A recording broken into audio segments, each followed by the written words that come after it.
With her hands too slick with blood to get a grip on the paper, Hattie Calhoun had to bite down and rip the letter right in two. Just 7 words. Too fat.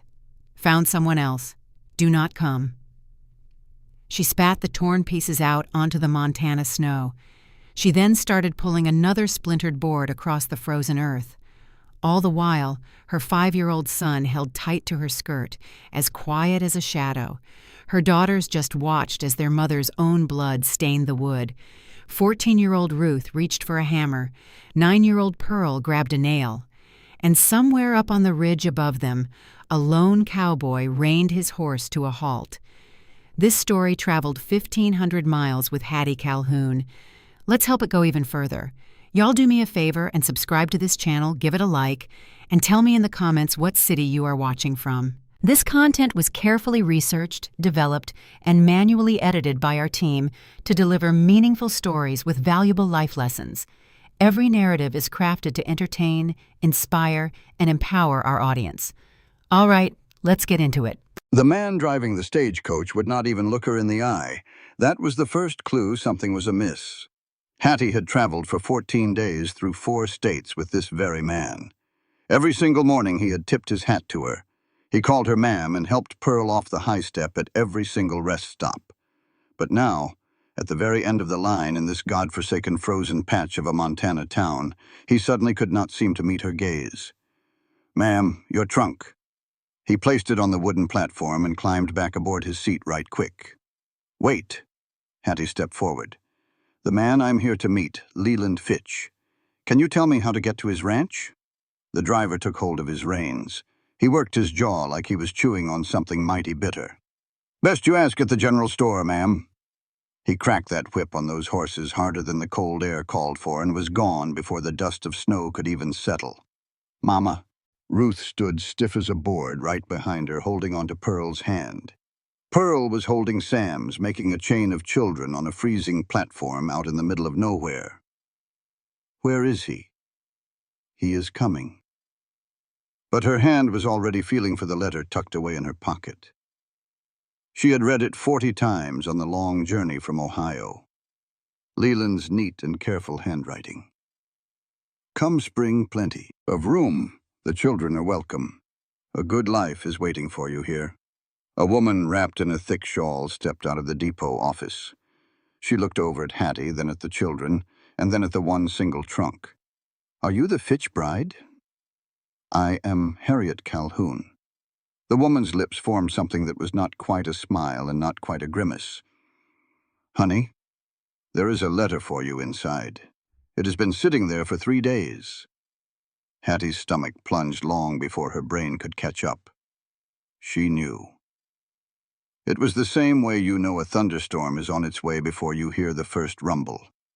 It is the way you know the milk has gone sour before you even taste it. "Ruth, you stay here with your brother and sister.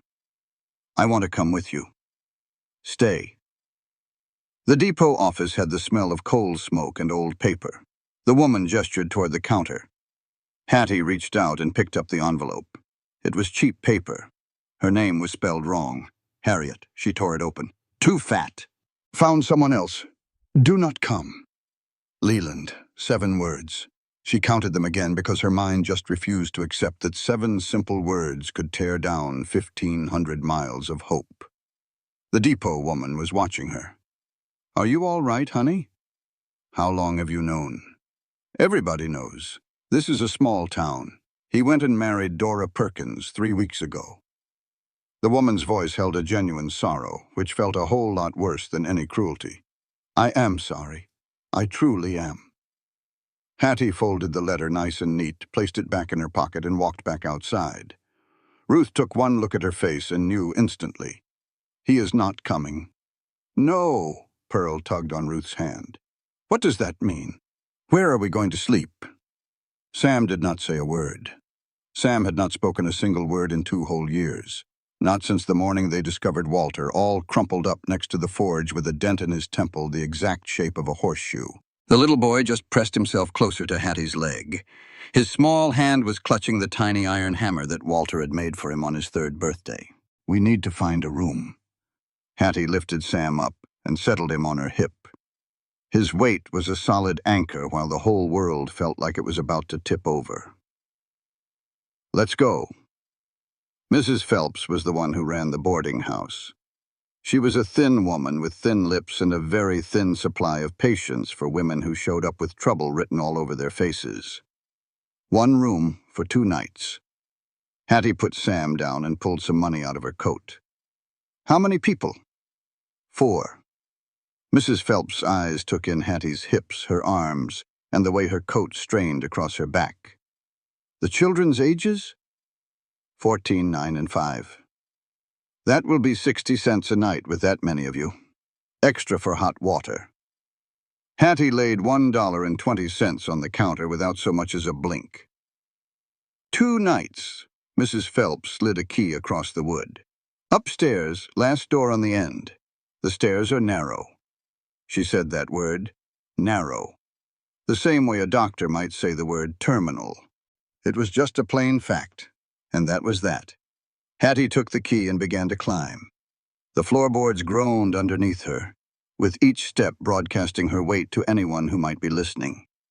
Pearl was counting the steps behind her. 1, 2, 3, 4, 5, 6. "Stop counting, Pearl." 7, 8. "Pearl." "I am sorry, Mama. I count things when I'm scared." "I know you do, baby, but we are not scared right now. We are just tired." The room had just 1 bed. Ruth stopped right in the doorway. 1 bed. "You have slept on worse." "When?" "Last Tuesday. On that hard bench in the stagecoach. You made it through." Ruth dropped the carpet bag on the floor with a thud. "Mama, what are we going to do tonight?" "We are going to get some sleep, and tomorrow I'm going to find us some work." "What kind of work? We do not know a soul here. We do not have anybody here." "The man who was supposed to... He was not supposed to do anything."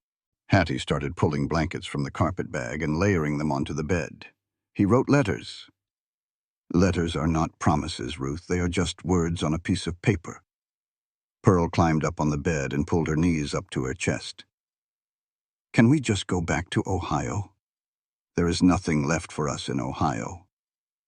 There is nothing for us here either."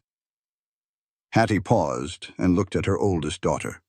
Just 14 years old, and she was already wearing that look Hattie recognized from her own reflection in the mirror. It was the expression of a woman who was figuring out the great distance between what she had been promised and what she had actually been given. "Ruth, come here." Ruth did not budge. "Please." The girl walked slowly across the room. Hattie took her hands in her own. They were cold and chapped, still a child's hands in spite of everything. "Your father left us that colt, a draft horse, $272, and whatever cents God gave us. That is a whole lot more than most women start with out here. We are not done for. We are just getting started somewhere a little different than we planned. He did not want us because of how you look." The word struck her like a hard slap, not because they were mean, but because they came from her own daughter's mouth carrying the heavy weight of absolute truth. Pearl's eyes grew wide. "Ruth! It is true." Ruth pulled her hands away. "I heard that woman at the depot. The whole town knows. He saw Mama's photograph and decided she was too fat for him to marry. That is what happened." Hattie felt her throat tighten up. That old familiar shame crawled up her neck, the same one she had been carrying since she was 12 years old. The schoolyard taunts of Hattie the heifer rang in her ears. She could stand up to strangers. She could fight against the bitter cold. But she could not fight her own daughter when she was speaking the very truth that Hattie had swallowed down every single day of her life. Sam made a move. As quiet as ever, he crossed the room, climbed up into Hattie's lap, and buried his face against her chest. His little hammer felt cold between them. Hattie wrapped her arms around him and looked at Ruth over the top of his head. "Yes, that is what happened. A man decided my body was not worth keeping his promise, and now we are here. And tomorrow I will find work that does not require a man's approval of my waistline. That is the plan. Do you have any questions? Ruth's jaw trembled. Then she sat down on the bed next to Pearl, pulled her sister in close, and did not say another word. Hattie did not get any sleep that night. She just sat in the chair with Walter's old coat laid across her knees and did the math in her head. $272 minus $1.20 for the room. That left $270.80. Nails would cost about 10 cents a pound. Canvas for a roof might run her $1.50. Food for 4 people, if she was careful, might last for 14 days. Maybe 16 if she ate less herself. She had 16 days to find something permanent, or she would have to watch her children starve. She flexed her hands in the darkness. They were already starting to crack from the cold. By the next day, they would be bleeding. She was going to need them anyway. Morrison's General Store opened its doors at 7 o'clock. Hattie was standing there at 6:55. The little bell on the door jingled when she walked inside. 3 women standing near the fabric counter turned around like they were all one person. Mr. Morrison stood behind his counter, looking stout and flustered. "I need work," Hattie said, keeping her voice steady and loud enough to carry. "I can cook for 20 men, keep account books down to the last penny, manage a household budget, and I can outwork anybody you have seen all week. Who is hiring?" Morrison rubbed at his chin. "Well now, ma'am, winter is a mighty slow time. Folks do not generally—" The tallest of the 3 women stepped forward. She wore a silk dress, had a sharp-featured face, and a voice that sounded like a church bell, but one made for spreading gossip instead of hymns. "You must be the Fitch bride. I am Mrs. Opal Whitfield. My husband is the one who runs the bank." "I am Harriet Calhoun. I am looking for work." Calhoun. Mrs. Whitfield seemed to taste the name. Not Fitch. "So, I take it the wedding is off then. How very disappointing." Leland was so looking forward to it. "Well," she smiled, "perhaps the photograph was—" "That's a bit of a stretch." The other ladies shot looks back and forth. One of them hid a smile behind her hand. "That picture told the truth, Mrs. Whitfield. I can't rightly control what folks think when they lay eyes on it." Mrs. Woodfield, after a little cough, moved in a bit nearer. "And here you are, looking for work with 3 little ones dragging behind you in the dead of winter, in a town where you're a complete stranger." She made a clucking sound with her tongue. "What kind of position do you honestly think is open for a woman in your predicament?" "Decent work. Just like anybody else." "Well, decent work takes good words from others, knowing the right people and a good name. You've shown up with none of that, and a whole lot of, well," she waved a hand toward Hattie's frame, "extra baggage." Hattie could feel her neck flush hot. That familiar burn-in shame that always made her want to curl up small, just vanish, and take up less room on God's green earth. But she was through with making herself small. "Mrs. Woodfield, the only baggage I've got is this 1 trunk and 3 mouths that I plan on keeping fed. If you know of a job, I'd be grateful for the tip. If not, I'd thank you to let me be." Mr. Morrison cleared his throat. Mrs. Woodfield's smile froze on her face.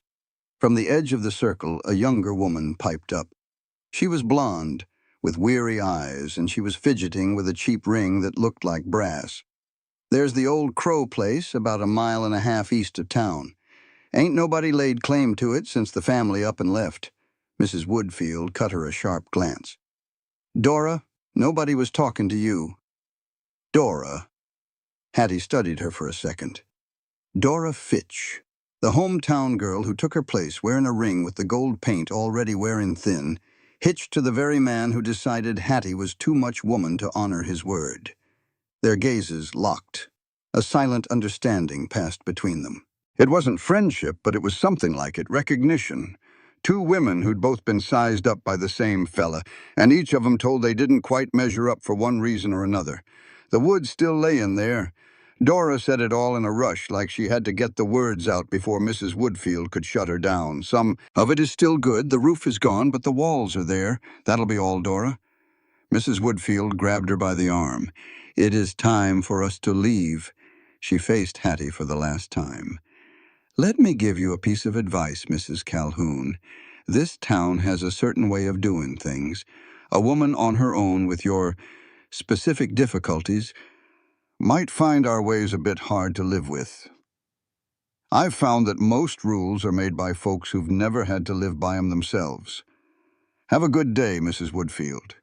Hattie purchased 10 pounds of nails, a roll of rope, and the most affordable canvas tarp Mr. Morrison had in stock, $3.40.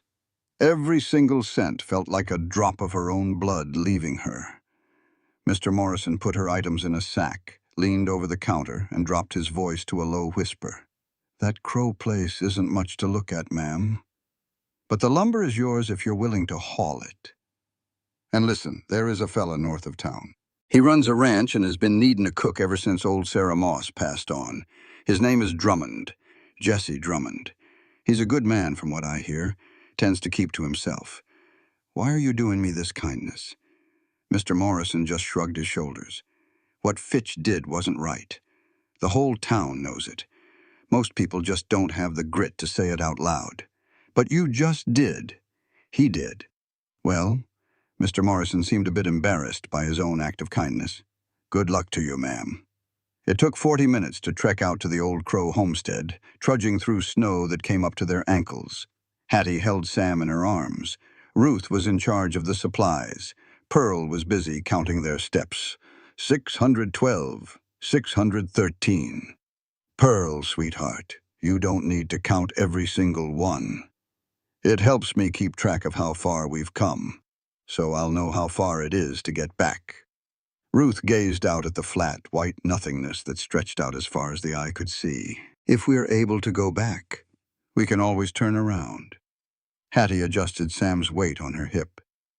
We're not turning back. The old homestead finally came into view through the swirling snow. Pearl quit her counting. It's all busted up, Mama, not every bit of it. You see those 2 walls that are still up, and all that wood scattered on the ground? That belongs to us now. Ours? Ruth's voice was full of doubt. We're going to build a home. We'll start with the walls. The roof can wait. We'll take it one step at a time. Hattie set Sam down to lean against the one sturdy wall, bundled him up in Walter's old coat, and placed his little hammer in his hand. You keep warm now, little one. Your mama is about to make a racket. She dug a rusty claw hammer out of the rubble and felt its weight in her hand. The handle had a crack right down the center, but it seemed to hold if she squeezed it tight. She wound some rope around it. That'll have to do. The very first nail sent a long splinter deep beneath her thumbnail. Warm blood bubbled up, a stark contrast to the freezing air. She clenched her jaw against the pain, tore a strip from her petticoat to wrap her hand, and grabbed the next piece of lumber. Ruth came up to stand next to her. Tell me how I can help. You hold this end of the board. Keep it steady while I hammer. And so they worked, mother and daughter side by side. They found a rhythm faster than Hattie would have guessed. For a 14-year-old, Ruth was mighty strong, much stronger than you'd think, and she never once complained. Meanwhile, Pearl sat with Sam, singing the old church songs their father used to hum. Her little voice floated over the wide-open prairie like a single warm thread in the cold. The crossbeam wasn't right. Hattie knew it even before she drove the nail all the way in. The angle was off, pushing the weight out instead of down. She had watched Walter build their barn, and she'd seen him fix this very same mistake more times than she could count. She pried it loose. The wood groaned and shrieked as the nails came out. She tried again, but this time she went too far the other way. On the third attempt, Ruth spoke up. A little more to your left, Mama. Just like Papa used to do it. Hattie nudged the board, hammered the nail in, and took a step back. It was solid. Ruth passed her another board. Their eyes met for a moment. For the first time since they'd gotten off the train, Ruth didn't look mad anymore. She looked just like her father's daughter, figuring out a problem with her own 2 hands. Pearl cried out, Mama, there's a man up on that hill! Hattie's hand went straight to the Colt Dragoon she had tucked into the waistband of her skirt. She didn't pull it or aim it. She just let her palm rest on the handle as she turned around slowly. About 50 yards up on the ridge, A rider sat tall on his horse, as still as a post, just watching. His horse shifted its feet, anxious to get moving. But he kept it perfectly still. Ruth moved in closer to Hattie. "Who is that?" "I can't say. Should we be afraid?" "We need to be cautious." "That is not the same thing." The rider sat there watching for a good long while. Hattie just stared right back. She didn't raise a hand, she didn't shout a word. She just stood her ground with bloody hands, a pistol at her side, and her 3 children behind her, as if she were daring the entire land to say she had no right to be there. The rider gave a small tip of his hat, a tiny motion you could barely even see. Then he pointed his horse north, rode up and over the ridge, and disappeared from sight. Ruth breathed a sigh of relief. "What do you reckon that was all about?" Hattie just looked at the horse's tracks, already filling up with new snow. "I don't know yet." They kept hammering nails until the sunlight turned golden and their fingers grew too numb to grip. Pearl started counting boards instead of her steps. Sam sat quietly, just watching, with that little hammer held tight against his chest. The frame they built was crooked, made from rough, fresh wood that was sure to twist with the first hard freeze. The cross beams might hold up, or they might not, but it was standing tall against the Montana wind, like a challenge. Hattie pulled the canvas sheet over the top and used the rope to tie it down at all 4 corners. It wasn't pulled tight enough and the wind was sure to find its way in, but it was a roof of sorts between her children and the open sky. "Come on over here, y'all. On over here." She brought them all together under the canvas, huddled against the wall. Pearl snuggled into her left side. Ruth sat near on her right, trying to act like she wasn't leaning in for warmth. Sam crawled right into her. Sam was fast asleep in her lap, his little face pressed right into her chest with that hammer resting between them. The cold bit down something fierce as the sun disappeared. Hattie took every last piece of clothing from that old carpet bag and draped it over her children. She used both of her dresses, the shawl, and even Walter's coat, leaving absolutely nothing for herself. She wrapped her own body around them, all 220 pounds of her. She had broad shoulders, thick arms, and wide hips. It was the same body Leland Fitch had turned his nose up at, the one Mrs. Whitfield had sized up with a critical eye, and the one that had brought 3 children into this world and laid a husband to rest.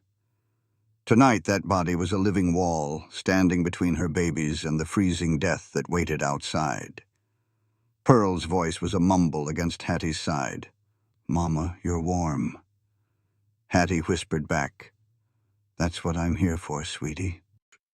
In the pitch dark, Ruth's hand found her mama's and gave it one firm squeeze, saying everything without a word. Sam's breathing finally evened out against her, and his tight grip on the hammer went slack. He was asleep, the first moment of peace he'd had all day long. Hattie just stared out into that black Montana night. Snow fell without stopping through the holes in the canvas. The wooden frame groaned, and the wind pushed against every single nail she had driven. She had $26.40 left. That might last 13 days, maybe 15 if she stretched it. She had a frame that might not make it through the night. She had 3 children breathing warm against her. She had her dead husband's pistol, cold against the small of her back. And out there to the north, hoofprints were filling up with fresh snow, leading toward a man who had stopped, watched her work, and tipped his hat before riding on. She flexed her torn hands.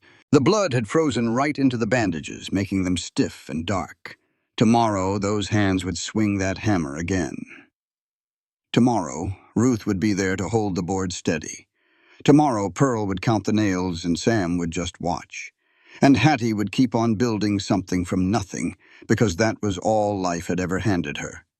Nothing. And she had the pure grit to refuse it.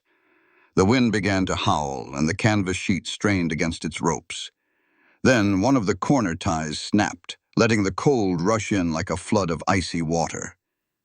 Without a second thought, Hattie reached into the dark, grabbed the flapping edge of the canvas, and pinned it down with her bare hand against the frozen wood. The cold was a sharp pain that shot right through her palm, but she held on anyway.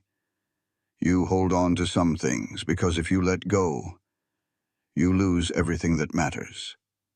The canvas ripped at 4 in the morning. Hattie heard the sound before she even felt the cold. It was a wet, tearing noise, like the sound of something finally giving up the fight. A blast of cold air shot through the new opening and hit Pearl square in the face. The little girl woke up with a gasp. "Mama, I got it." Hattie was already on the move, passing Sam into Ruth's arms and grabbing the torn canvas with both of her hands. The wind tried to wrestle it away from her, but she just pulled harder. The frozen fabric cut right into the palms of her hands, tearing open the wounds from the day before. She twisted the ragged ends into a knot, wrapped the rope around it twice, and held on with all her might until the wind seemed to lose its fury. Pearl was crying, but it was a quiet kind of crying. It's the kind of quiet that children learn when they figure out that crying loud won't do any good. "Come here, baby," Hattie said, pulling her close. "It's just the wind, nothing but noise. We're going to be all right." Ruth held Sam tight against her. The boy was awake, his eyes wide open in the dark, but he was silent. He was always silent, clutching that hammer in both his small hands. "How long until morning?" Ruth's voice was flat, not scared anymore, just tired of being scared. "Just a couple more hours." "Then what do we do?" "Then I'm going to fix this frame, and we are going to keep on building." "With what?" Ruth shifted Sam's weight. "We are out of good lumber. We don't have enough nails. We don't have enough of anything, Mama." "We have enough for today," Hattie said, "and today is all we need to worry about."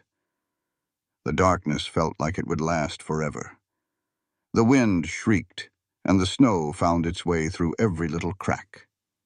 Hattie held the canvas with one hand and her daughter with the other, just waiting for the sun to show up and save them. Or not. Dawn came. Gray and unforgiving, Hattie pulled herself away from the huddle of her children, feeling every joint in her body protest after a night spent on the frozen earth.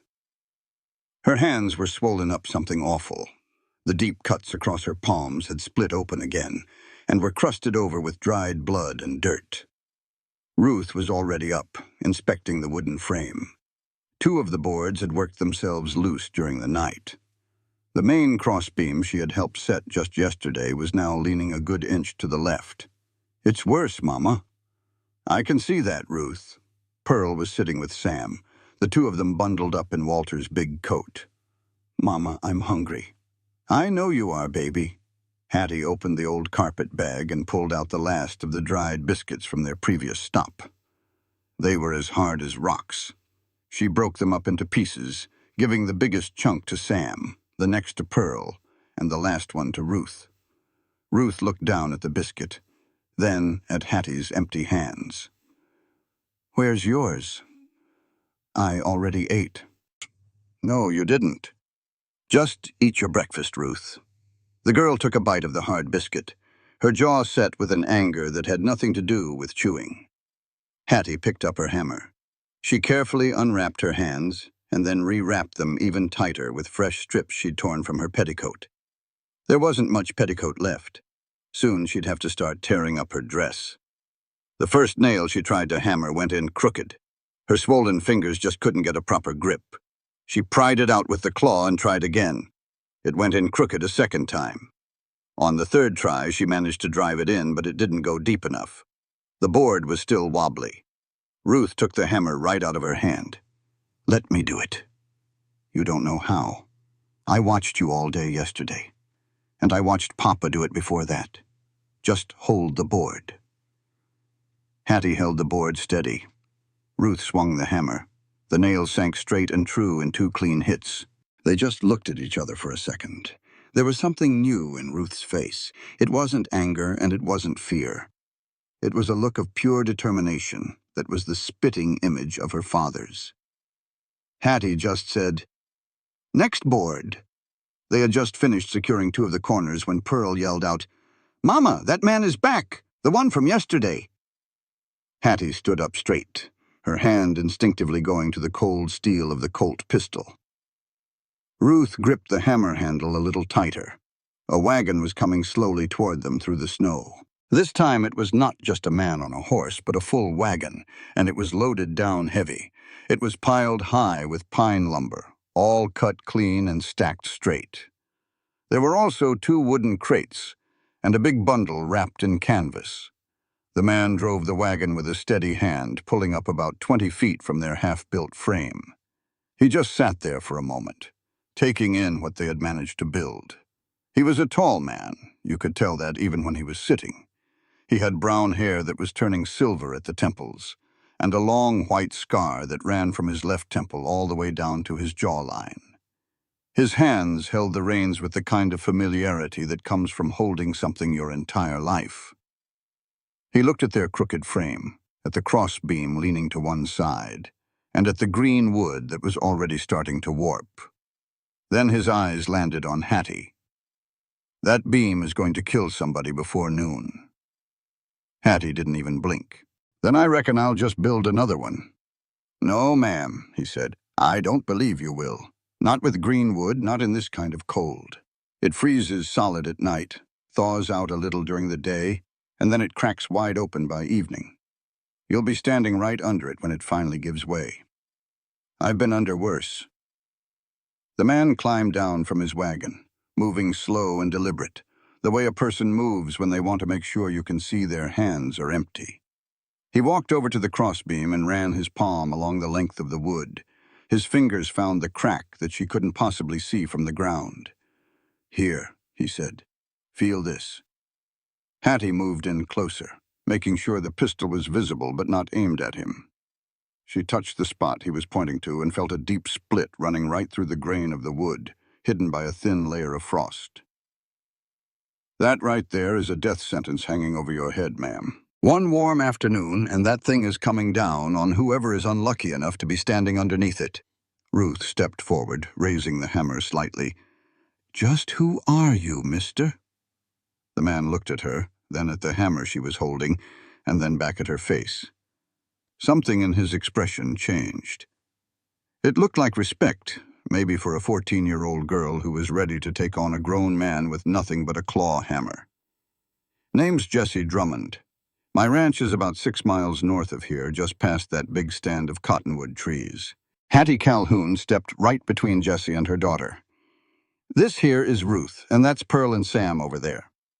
Jessie glanced over at Pearl, who gave a little wave from inside Walter's coat, and at Sam, who was pressed up against his sister, just watching him with those quiet, calculating eyes. "The boy doesn't talk much, does he?" "The boy is fine," Hattie said firmly. Jessie just nodded, not wanting to push the subject. He walked back over to his wagon, pulled down a 16-foot pine plank like it was nothing, and carried it over to the frame. He set it down right next to the cracked crossbeam. "This here is proper pine. It was cut last week for a corral fence, but that can wait." He pulled down another board and then another and had 6 boards on the ground before Hattie finally spoke up. "So, what's this going to cost me, Mr. Drummond?" "There's no price. Everything has a price." He picked out a hammer from his toolbox. It was good steel with a balanced handle, the kind of tool that you know costs good money, and set it on the pile of lumber. "My price is that you stop trying to build with rotten wood before this whole thing comes down on top of one of those children." He looked directly at Sam, especially that little one. "He's sitting right in the drop zone." Hattie moved like lightning. She scooped Sam up, carried him a good 30 feet away from the structure, and set him down next to a big cottonwood stump. Sam's eyes never left Jessie. They were wide and watchful, and he clutched his own little hammer tight against his chest. Pearl followed right behind, dragging the big coat with her. "Is he a bad man, Mama?" "I haven't decided yet, baby." Hattie turned back to face Jessie. "You rode up here yesterday, sat and watched me work, and then just rode away. Now you're back with a wagon full of supplies. Why?" Jessie grabbed the cracked crossbeam, taking the full weight of it on his shoulders, the cords in his neck straining. He lowered it with control, letting it fall harmlessly away from the frame. "My mother came to Montana as a mail-order bride," he began. "The man who sent for her was killed by a snake bite 2 days before she got here." He then picked up the new pine beam and started to position it. She was left with $17 and a trunk full of books. My father found her trying to get a job at the hotel. Is that why you were helping us? No. He drove the first nail home in 2 clean hits. I helped you because that main beam was about to give way, and I can't stand to watch folks get hurt by shoddy work. He hammered in another nail. The children made it harder. A man can't just ride off and leave little ones in the cold, not with a clear conscience. After Ruth had studied his method, every motion, every solid strike, she went over to the other side of the structure. "Show me how you did that corner brace," she said. "The way you set the angle." Jessie looked at Hattie. Has she always been this direct? Ever since she was born. He showed Ruth the 3-4-5 rule. You measure 3 feet down one side, 4 feet down the other, and it ought to be 5 feet straight across. It is a mathematical guarantee of a perfect corner. Ruth heard it once, then repeated it back to him exactly. Flawless. Then she built the opposite corner all by herself. Jessie watched her as she worked and gave a single nod. She has a real talent for this. She gets that from her father. Hattie took the new hammer Jessie had brought with him. It had a good, honest weight to it. She drove a nail in completely with just 2 swings. Jessie saw her do it. You have done this kind of work before. I watched my husband put up our barn. I held every single board. I handed him every single nail. You have a good memory. It is a necessary one. He passed away. Jessie paused his hammering. I am sorry to hear that. Do not be sorry. Be helpful. That canvas up there needs to be replaced before the sun goes down. They all got to work.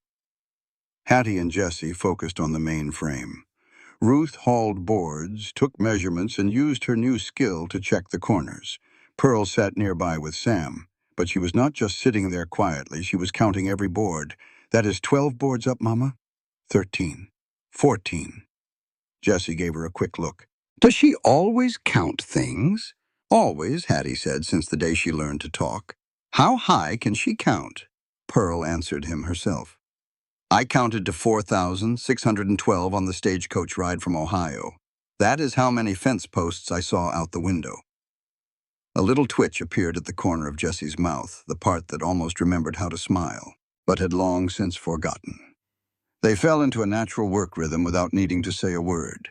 Jessie would cut the boards to the right size. Hattie would position and hold them steady. Ruth would nail them into place. When Hattie noticed a better angle for the roof, one that was steeper to let the snow slide off, she just pointed. Jessie made the change without a single question. When he demonstrated how to overlap the boards to keep the wind out, she gave a single nod and adjusted how she spaced them. By the middle of the day, the frame was solid, straight, and strong. Ruth went around and checked every corner using the 3-4-5 rule. Jessie retrieved a bundle wrapped in cloth from his wagon. Inside were salt pork biscuits, still warm from when he had baked them that morning. There was also a jar of sorghum molasses. He placed it all on a large, flat rock. Pearl was right there before a word could be spoken. Are those actual biscuits? As real as they can be, Jessie said as he unfolded the cloth. Help yourself. Pearl took one, split it in 2, and gave the larger piece to Sam. Sam stared at it, then looked at Jessie, then at Hattie. It is okay, sweetie. Go on and eat. Sam ate his piece slowly, carefully, keeping his eyes on Jessie the entire time. Ruth accepted a biscuit, but did not eat it right away. She stood off by herself, observing Jessie the same way Hattie had seen her analyze problems in her father's old workshop, searching for any hidden defect. Do you bring food and building supplies to every stranger you discover out in the snow? Only the ones who are building with weak lumber, Jessie replied. He poured some coffee from a pot he had warmed up over a small fire. He handed a cup to Hattie. It was strong and real, not that chicory substitute. The warmth moved through her chest, a feeling she had almost forgotten. Mr. Drummond, what is the real reason you are here? Jessie put his cup down and looked right at her. It was the first time he had truly seen her, not just her circumstances or her build, but her. I lost my cook and my bookkeeper about 2 years ago. Her name was Sarah Moss, 63 years old. She worked for my father before she worked for me, passed away in her sleep. Ever since, my ranch has been getting by on burnt beans and bad math. I need someone who can cook for 8 men and keep the account books straight. That does make some sense. He took a breath. The job pays $20 a month, plus a room and your meals. You get your own separate cabin, with a lock on the door from the inside. You are offering me a position. I am offering you a place with solid walls and a stove that actually works. Hattie glanced at her children. Pearl had already finished 3 biscuits and was looking at a 4th one. Ruth was standing perfectly still, with hope and suspicion battling for control of her expression. Sam was sitting quietly, but he had shifted just a little, maybe an inch closer to where Jessie was sitting. An inch was a huge distance for a boy who had not willingly moved toward a stranger in 2 years. And what about my children? What about them? They will come with you. They will... The ranch house has plenty of space. A girl her age can help out in the kitchen if she wants to, or she can study if she prefers. Jessie nodded toward Ruth. A person who is good with a hammer might enjoy the carpentry repairs that need doing around the place. The little ones always seem to find their own way. Ruth finally spoke. Is there a school anywhere close? There is a schoolhouse in town. It is 3 miles away. I have got horses. Pearl looked up, her chin smeared with molasses. I could ride a horse to school. You absolutely could ride a horse to school. Hattie stood up and walked over to her makeshift shelter, what was left of it. Just canvas and pine wood and old blood. She ran her hand over the board she had nailed, the crossbeam Ruth had placed. The corner brace she had learned to make in one try. I have some conditions, she said, her back still to him. Name them, he said. She turned to face him. $23 a month, not 20. Half days on Sundays, the use of a horse for my errands, and no duties for me personally besides the cooking and the books. I will not be washing any clothes or mending any men's shirts. And if one of your men gets any ideas about a woman who is all alone, you will handle it immediately and publicly right in front of my children. Agreed, I am not done. My daughters will sleep in my cabin with me. Behind a locked door, no man is to enter unless I invite him, and I will keep my husband's pistol loaded and always within my reach. I would not have it any other way. And there is one last thing. Hattie's voice became very quiet. I am aware of what the people in town are saying about me. I know the stories Leland Fitch told them. I know what I look like, and I know what they think that means. If you have any sort of issue with the size of your cook, you need to say so right now, because I refuse to be judged a second time. Jessie got to his feet and walked over to the first board she had nailed the day before, the one with her own blood frozen into the wood. He touched it. Ma'am, I saw you build a shelter in a snowstorm using a rusty hammer with a cracked handle. I saw your daughter handle a claw hammer like she was born with it in her hand. I saw you go hungry so your children could have food and sit up all night in the freezing cold so they could be warm. He turned to look her in the eye. I do not give a damn about your weight. I give a damn about whether you can get the job done. And from everything I have seen, you can. Hattie's eyes started to burn. She blinked hard to keep the tears back. She would not cry in front of him. Not now. Ruth's voice came quietly from behind her. You should take the job, Mama. Pearl started bouncing on the balls of her feet. Take it. Take it. Take it. Sam remained silent, but he stood up, took 3 steps forward, and then sat back down. 3 whole steps closer to Jessie Drummond than he had been all day. Hattie looked at her quiet son. That small gesture, an inch on the ridge yesterday, 3 steps today. When do we begin? Right now, if you are ready. You can load up your belongings and ride back with me, or we can go tomorrow. It is your decision. Hattie gave the shelter one final look. She had planned on spending 3 nights there, surrounded by canvas and splintered wood, and looking at the stars through the cracks. She had built it with her own 2 hands, her own blood, and by her own choice. It was not much, but it was the first thing that was truly hers, since her husband Walter's brother had taken everything else. We are going now. She lifted Sam into her arms. Ruth, grab the traveling bag. Pearl, please count the boards Mr. Drummond brought. We need to be sure we do not leave any of them. 26 boards, Pearl reported after she had finished her careful count. not including the ones we already nailed up. Those are staying, are they not? Those are staying. They put everything in the wagon, the traveling bag, Walter's old coat, the Colt revolver and its box of ammunition, and the rusty hammer Hattie had found. She held on to that hammer. Jessie saw it, but did not say anything. Ruth got in first, then helped Pearl up and took Sam onto her lap. Hattie climbed onto the seat next to Jessie. The wagon's springs let out a loud groan. She heard it and she felt it. Jessie took hold of the reins, but he did not move. He did not shift his body away. He did not do any of the little mean things that people often did when a large woman sat down beside them. "It is about 6 miles," he said, and got the horses moving with a click of the reins. "The road is a bit rough, but this old wagon is sturdy." They traveled the first mile without a word, as a light snow began to fall and the town got smaller behind them. Pearl started counting fence posts again. Ruth held Sam close and stared at the horizon like a lookout searching for danger. "Mr. Drummond," Ruth's voice was sharp, "do you have a wife?" "No, ma'am." "Did you ever have one?" "No." "Then why do you have a separate cabin with a lock on the inside of the door?" "Because 30 years ago my mother told my father to build it, just in case a woman ever came to this ranch needing a safe place to stay." He did not even look back as he spoke. She was a very sensible woman. "It seems your mother was too, from what I can tell." Ruth fell silent after that, but Hattie saw her daughter's shoulders relax just a little bit. It was the slightest release of her constant suspicion. Pearl leaned forward and tugged on Jessie's coat from behind. "Mr. Drummond, how many horses do you have?" "You can call me Jessie, and last I checked it was 23. Well, I'm fixin' to give every one of 'em a name. Most of 'em have names already. Then I suppose I'll just have to give 'em better ones." There was that sound again. The corner of Jessie's mouth twitched.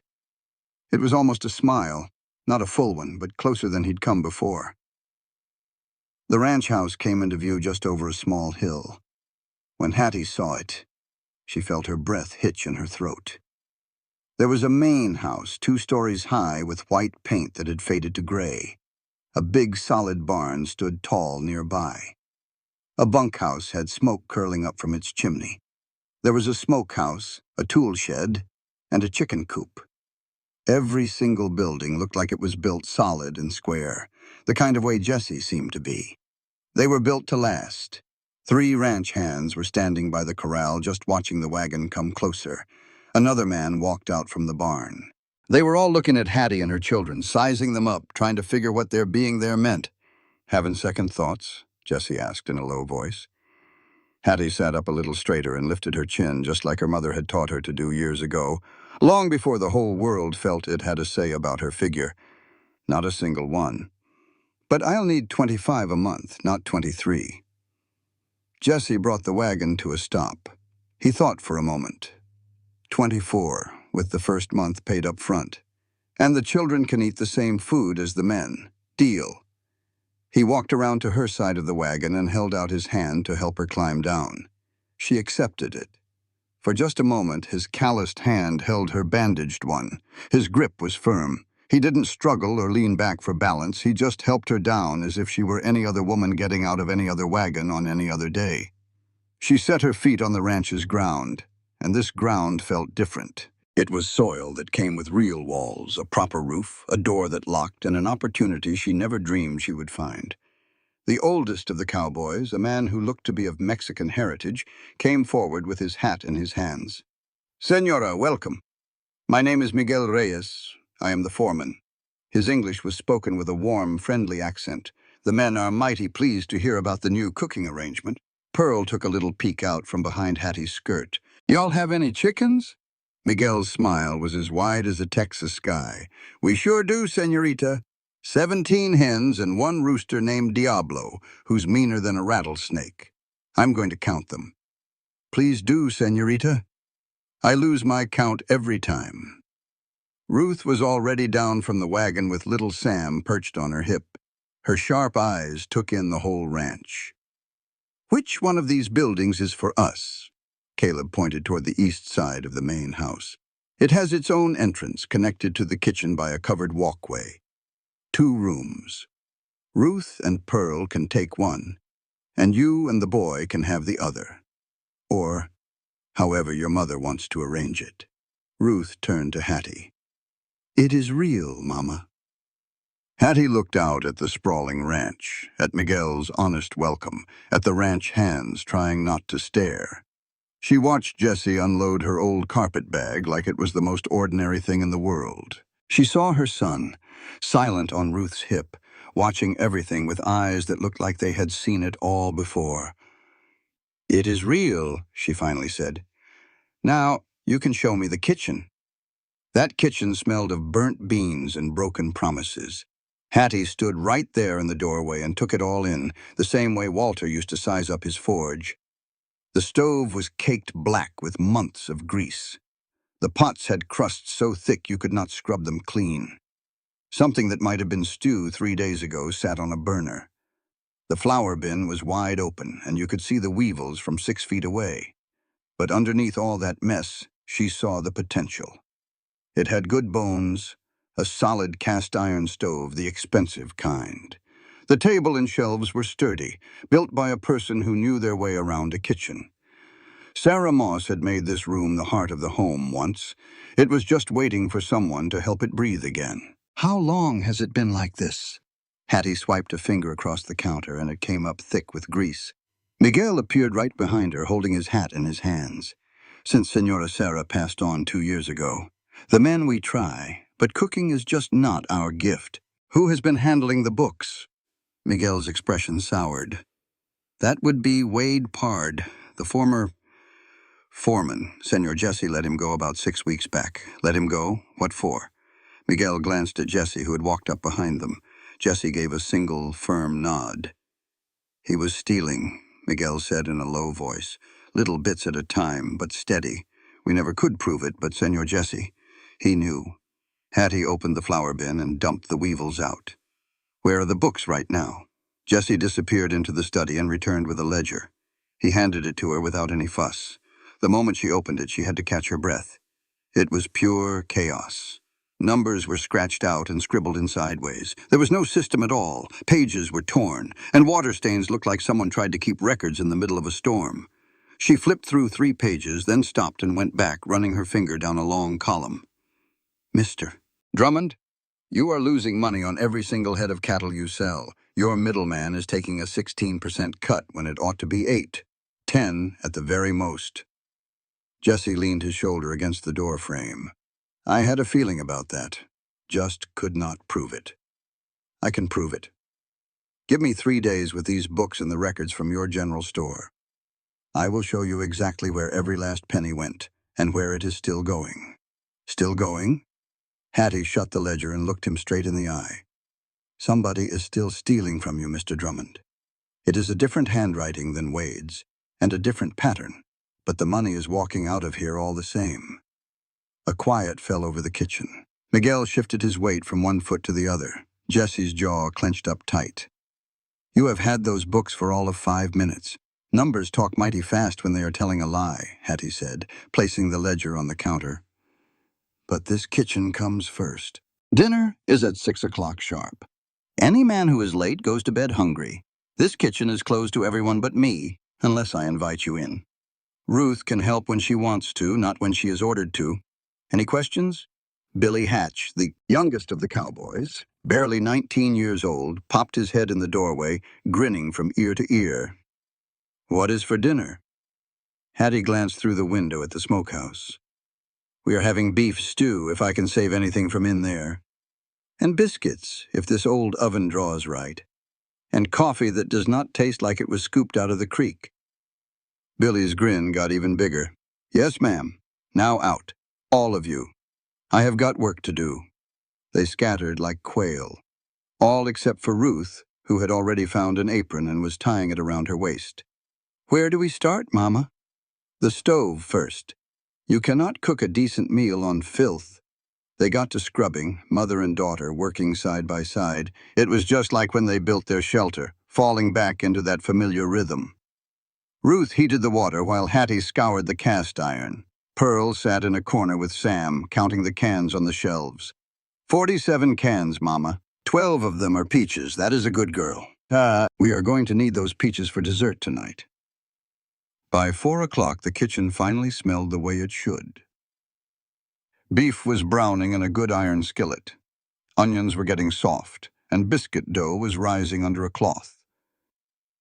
Hattie found Sarah Moss's old notes tucked behind the flour canisters. They had oven temperatures, cooking times, lists of which cowboys did not eat pork, and who needed an extra helping. It seemed Billy Hatch ate enough for 3 grown men. Pearl tugged on her elbow. "Mama, there is a lady's ring in the sugar tin." Hattie looked down. It was a simple gold signet ring with the initials SM engraved on the inside. Sarah Moss. She held it in her palm, feeling the warmth from the sugar. "Put it back, honey. That belongs to the kitchen. It is not ours. Not yet, anyway." At 5:30, she heard boots hitting the porch boards. Several sets, the men shuffling and murmuring. The smell had drifted all the way to the bunkhouse. "Wash up first." Hattie called through the door. There was some grumbling, but they went. She heard the sound of the pump handle working as the men took their turns. Through the window, she saw Jesse stand back, letting his men wash up before him. When they were done, he washed his own hands and face thoroughly, rolling his sleeves up just past a long scar on his right forearm. At 6 o'clock, they filed inside. 8 men, scrubbed clean until their faces were pink, their hair slicked down with water. Billy had even put on a clean shirt. They stood awkwardly behind their chairs, looking like boys at a church social. "Sit." They sat down. Hattie ladled stew into their bowls. Ruth followed with a basket of warm biscuits. Pearl had arranged the preserved peaches in a glass bowl she had found and polished. Even Sam was there, sitting quietly on a stool in the corner, taking everything in with those silent eyes of his. Miguel took the first bite, and his eyes closed. Dios mío. That broke the tension. Hands shot out for biscuits. Spoons scraped against bowls. Billy grabbed 4 biscuits before Hattie just raised an eyebrow at him. He sheepishly put one back. "These biscuits," said Ephraim Stokes, the quiet one. He was 55 years old, with gray hair at his temples and hands that trembled just a little when they were not busy working. "They are like the ones Sarah used to make." "Better," Billy blurted out, then looked horrified. No disrespect intended to Sarah. "None taken," Hattie said as she refilled their bowls. "Sarah left behind some good notes. I just followed them." Pearl sat on the floor next to Sam, eating peaches with her fingers. She leaned over and whispered, just loud enough for the whole room to hear, "Sam, are these the best peaches you have ever tasted?" Sam did not say a word, but he ate. He ate 2 whole servings, which was more than Hattie had seen him eat in months. After dinner, the men filed out. "Thank you, ma'am. Much obliged." "God bless you, Senora." Billy was the last to leave, his eyes on the one remaining. "Biscuit? Go on and take it," Hattie said. He snatched it and practically ran out the door. Jesse was the only one left, standing by the counter, his gaze fixed on the ledger she had left there. The books. "You said someone is still stealing from me." Hattie dried her hands on a towel and sent the children off to their rooms. Ruth led Pearl and Sam through the covered walkway. The solid click of the lock behind them meant more to Hattie than any promise a man had ever given her. She opened the ledger again, pulled up a chair for Jesse, and sat down beside him. "Look at these entries here, from the last 6 weeks. The handwriting is different from Wade's, but he is using the same methods. Small amounts, never more than $20 at a time, and always on days when you are off the ranch." Jesse looked over the pages, his finger tracing the numbers just like hers had. "Who has access to the cash box? You, Miguel, and whoever you trusted before now. Ephraim makes the supply runs into town. James did it before him." Jesse paused. A look came over his face. Hattie waited, letting him figure it out on his own. "Ephraim has been doing the supply runs ever since Wade left. He is the only one besides me and Miguel who handles any cash. That does not prove it is him." "No." Jesse closed the ledger. "But it does not prove it is not him either. I need the store records from Morrison's and the bank deposit slips from the bank in Whitfield. 3 days, Mr. Drummond. I will get you your answer." Jesse stood up and looked at her from across the kitchen. The lamplight caught the scar on his jaw. His eyes held something she had not seen in a man's face for a very long time. It was not pity, and it was not desire. It was trust. This Saturday I will drive you into town. We will get those records together. I can go by myself, I know you can. But Morrison tends to talk a little more freely when I am standing there. And Henderson down at the bank, he will not hand over records to a woman unless a man is with her. Hattie's jaw tightened. Well, that is the world we live in, Mrs. Calhoun. Does not mean I have to like it. It just means I know how to navigate it. She gave a firm nod. Saturday, then. He started for the door, but then he stopped. That shotgun you have behind the kitchen door, it is loaded. Sarah always kept it there. I have my own gun, Mr. Drummond. I know you do. Keep them both close. Wade Pard is still around these parts. He spends most of his nights drinking down at Murphy's saloon. He talks about this ranch like it owes him something. What does he say? Nothing worth repeating. But men who feel like they are owed have a bad habit of showing up to collect. Jesse tipped his hat, and then he was gone. Hattie stood there alone in her kitchen. Hers. The words settled deep in her chest, as warm as the stew had been. She washed the last dish, checked all the windows, and bolted the door. The shotgun stood ready. Through the walkway, she could hear Pearl counting something in her bedroom. She heard Ruth's low voice, reading aloud from the one book they had managed to bring with them. And she heard Sam's silence, which had its own kind of sound once you had lived with it long enough.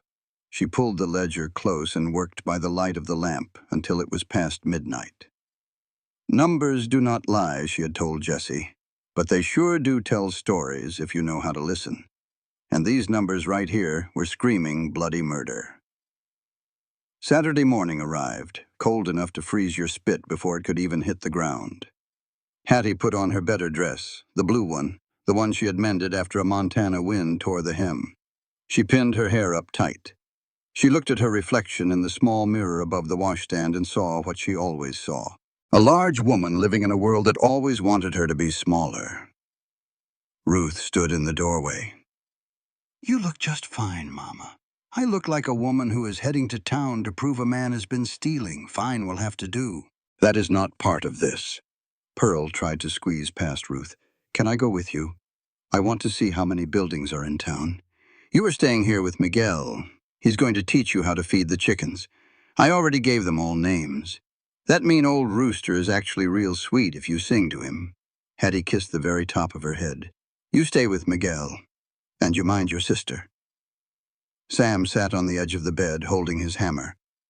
He just looked at Hattie with those eyes of his, the kind that said everything his mouth never would. I will be back by 3, baby. She gently touched his cheek. He leaned into her hand just a little bit.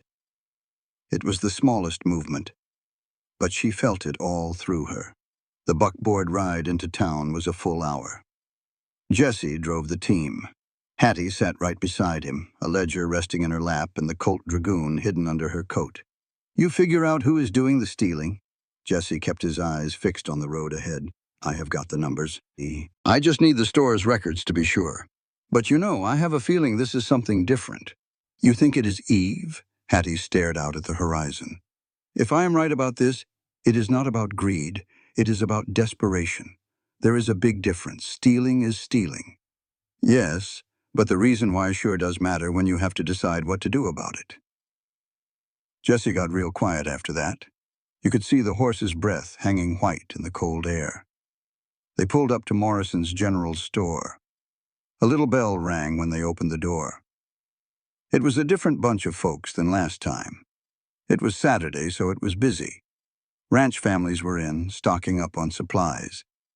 But Mrs. Whitfield was there, of course. She was right in the middle of her little circle, dressed in a silk dress with a smile as sharp as a tack. Well, why, Mrs. Calhoun? Is it a working girl's day off? A working girl's work is never done. Hattie walked straight up to the counter. Mr. Morrison, I need to look over the Drummond Ranch account records for the last 6 months. Morrison shot a look at Mrs. Whitfield, then glanced over at Jesse. Now, That is private business, which Mr. Drummond himself has asked me to handle. Hattie kept her voice steady and loud enough to carry. Unless, of course, there's a problem with his account. No problem at all. Morrison pulled the big ledger out from under the counter. Not a single problem. Hattie opened it up and ran her finger right down the columns. There were all sorts of purchases charged to the Drummond account. Tobacco, whiskey, and ammunition, but none of it ever got delivered to the ranch. "Mr. Morrison, these purchases right here," she said, pointing. "Who came and picked them up?" Morrison started checking the delivery log, his fingers fumbling with the pages. Those were signed for by Wade Pard, 2 weeks after Mr. Drummond had already let him go. Jesse's voice was flat as a skillet. "He has been charging things to my account. He said you had approved it. Said it was for his final wages, that is what he told me. I paid him everything he was owed the day he left." Morrison's face turned pale as a sheet. "I did not know. I swear to you, I did not. From this day forward, nothing gets charged to my account without Mrs. Calhoun's written approval." Jesse did not even have to raise his voice. He did not need to. "Is that clear?" "Yes, sir. Perfectly clear." Mrs. Whitfield had drifted closer, her little flock right behind her. How very modern. A woman handling all the money matters. Hattie did not even bother to look up from the ledger. A competent person is handling the money matters. The woman part of it is just a coincidence. Jesse spoke up then. "We are heading to Henderson's bank next. Is your husband available, Mrs. Whitfield?" Her smile tightened up. "He is always available for the Drummond account." They crossed the dusty street over to the bank. Hattie carried the ledger. Jesse walked right beside her, not touching, not close enough to start any talk, but he was there. Henderson was a thin man where his wife was all sharp edges. He had a nervous smile and the papers were already laid out. "Mr. Drummond, Mrs. Calhoun, what can I do for you? I need the deposit records for the last 6 months." Hattie sat down without waiting for an invitation. Henderson slid them across the polished desk. Hattie compared them line by line, her finger tracing down the columns while Jessie stood watching over her shoulder. "Right there, these 3 deposits from last month." She put a mark next to them. They were recorded in the ranch books, but the money never made it to the bank. A total of $90. Jesse's knuckles went white where he gripped the edge of the counter. Who all had access to make the deposits? "Well, you, Mr. Drummond, and Wade, back when he was the foreman." Henderson cleared his throat. "And your current man, Ephraim Stokes. He made 1 deposit 2 weeks ago." Hattie pulled out her own notebook. "That deposit was made, and it was all there. $20 exactly. I have the slip for it right here. But these deposits that are missing were on completely different days." She showed Henderson her notes. They were on days when Ephraim was out working the north fence line, a good 40 miles from town. He could not have been in both places at once. Henderson studied the dates. "She is right. They left the bank with copies of everything." Out on the boardwalk, the cold air hit Hattie's face, and she was glad for it. Her mind was racing faster than the wind. "It is not Wade making the deposits disappear," she said, her voice low. "Someone is intercepting the money somewhere between the ranch and the bank. Wade is stealing through the store account, but somebody else is skimming off the deposits. Who could it be? I'm not sure yet, but I am fixing to find out." From clear across the street, a slurred voice cut through the cold air. "Well, well, if it is not the great Jesse Drummond and his brand new pet." Wade Pard was leaning against the saloon doorframe. He was 30 years old, unshaved, with his coat hanging open despite the cold. He held a bottle in his hand at 11 in the morning. 2 men stood behind him, looking uncomfortable but staying put. Jesse took a step forward. Hattie put a hand on his arm. "Let me handle this." She walked across the street. Wade watched her coming. His eyes traveled up and down her body, the way some men look when they are just measuring a woman's body instead of her worth. "Good Lord," Wade laughed. "Is this what you hired, Jesse?" he hollered over Hattie's shoulder. "You must have been mighty desperate for a cook." Hattie stopped just 3 feet from him, close enough to smell the sour whiskey on his breath. Mr. Pard, I have been going over the ranch books. They make for some interesting reading. Wade's smirk faltered a little. I do not know what you are talking about. I am talking about $600 in petty theft over 8 months. I am talking about tobacco and ammunition charged to Mr. Drummond's store account long after you were let go. I am talking about your signature on receipts dated just 3 weeks ago. She let that hang in the air. Should I keep going? Wade's face turned dark and angry. You do not know a thing, woman. You have only been here 5 minutes. Long enough to learn how to count. And I count very well, Mr. Pard. Wade took a step closer, so close that Hattie could see the tiny red veins in his eyes. You think just because you are warming Jesse's bed at night, you get to go poking through a man's private business? The whole street went dead quiet. Folks on the boardwalk just stopped in their tracks. Mr. Morrison appeared in his doorway. Mrs. Whitfield watched from across the street with bright, hungry eyes. Hattie did not take a single step back. Every part of her screamed to back down. Every year she had spent being made fun of for her size, dismissed for her body, measured and always found to be too much. All of it was screaming at her to make herself smaller. But she did the exact opposite. She straightened up to her full height, pulled her shoulders back, and lifted her chin. All 220 pounds of her stood on that frozen street, like she had been planted there by God himself. I sleep in locked quarters with my 3 children, Mr. Pard. I do not warm anything but the stove and the books, and those books say you are a thief. Wade's hand started moving toward his belt. Just like that, Jessie was right there beside Hattie. Not in front of her, but right beside her. His hand rested on his own holster, easy-like and calm. Walk away, Wade, while you still can. This is not over. Wade took a step backward. You hear me, Drummond? This is not over, not by a long shot. He pointed a shaky finger at Hattie. And you better watch yourself. Accidents can happen out on ranches, especially to folks who do not belong. He stumbled back into the saloon. His friends followed him, and one of them was mumbling, Wade, come on now, just let it go. The street started to breathe again. People began to move. Mrs. Whitfield vanished back into Morrison's store, no doubt already crafting the story she was going to tell everyone.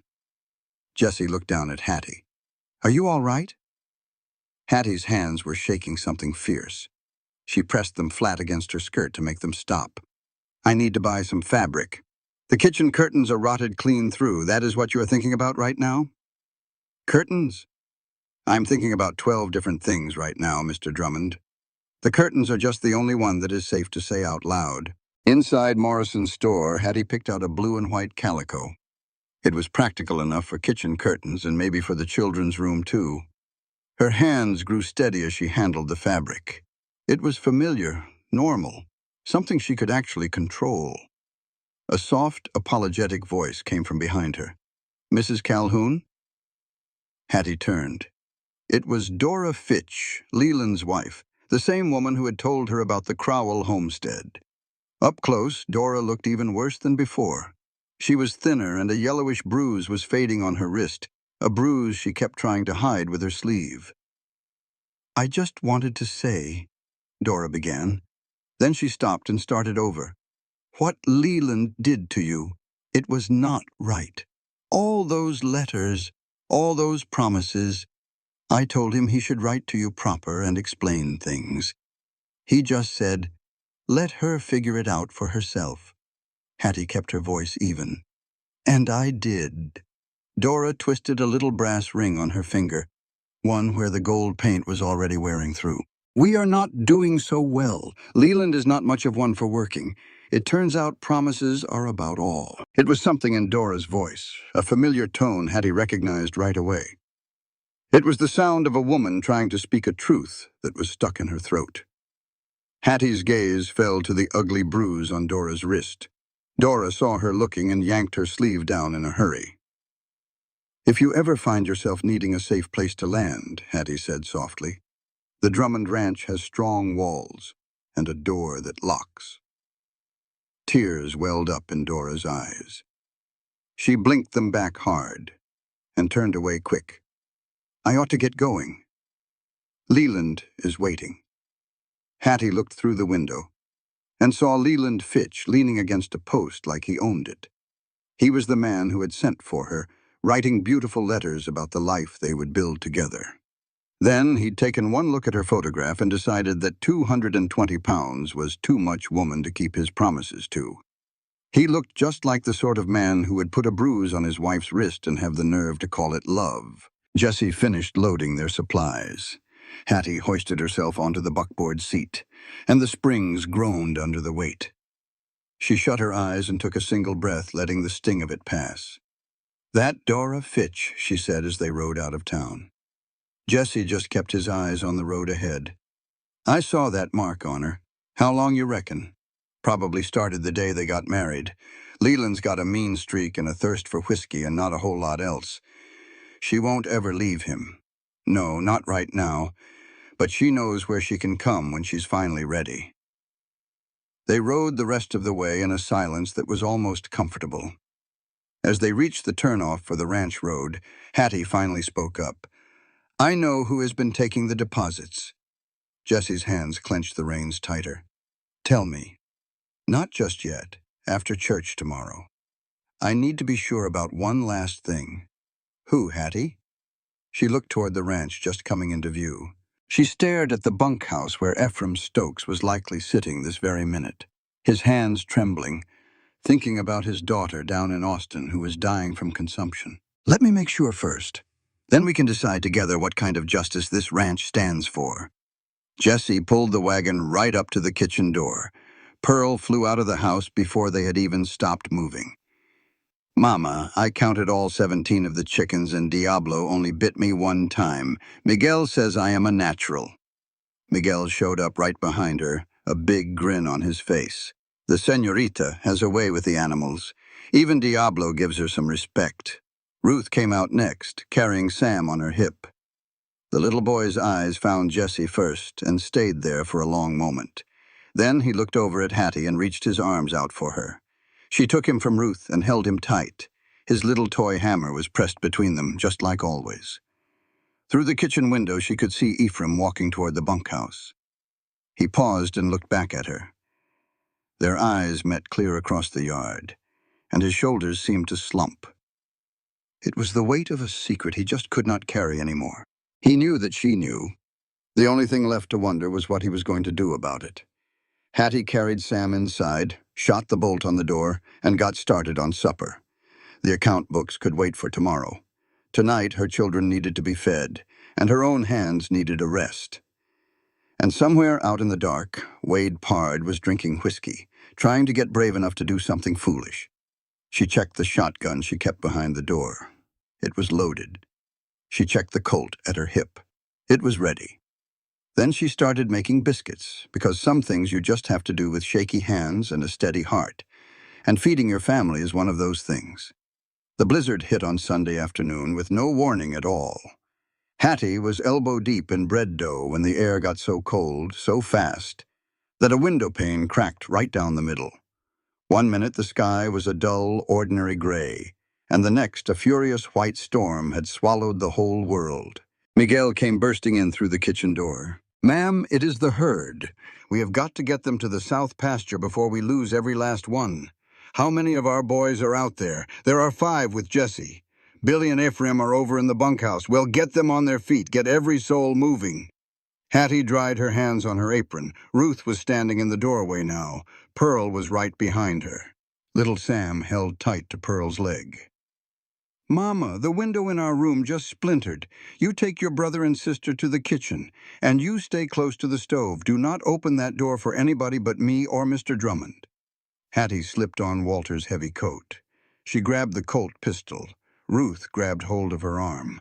"Where on earth are you going?" "The milk cow. She is in the little barn. If we lose her, Sam will not have his milk." "I will go. Let me do it.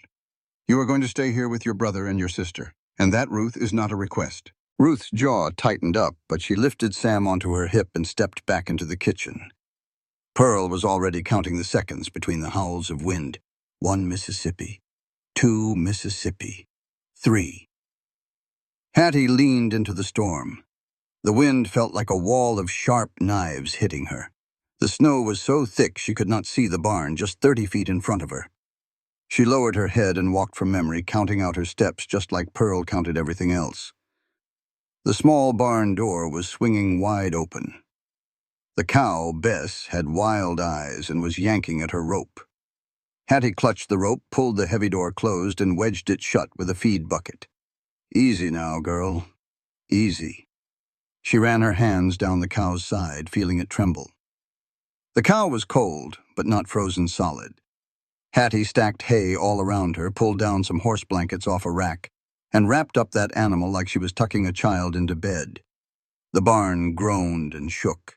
Hattie braced herself against the stall as the entire building seemed to lean with the wind. It held, it leaned again, and it held. She looked at the brace on the door. It was not going to be enough. She hauled a heavy feed barrel against it, and then another one. The wind shrieked through the cracks in the wooden boards. Snow was pouring inside like sand slipping through an hourglass. This old barn was not going to make it.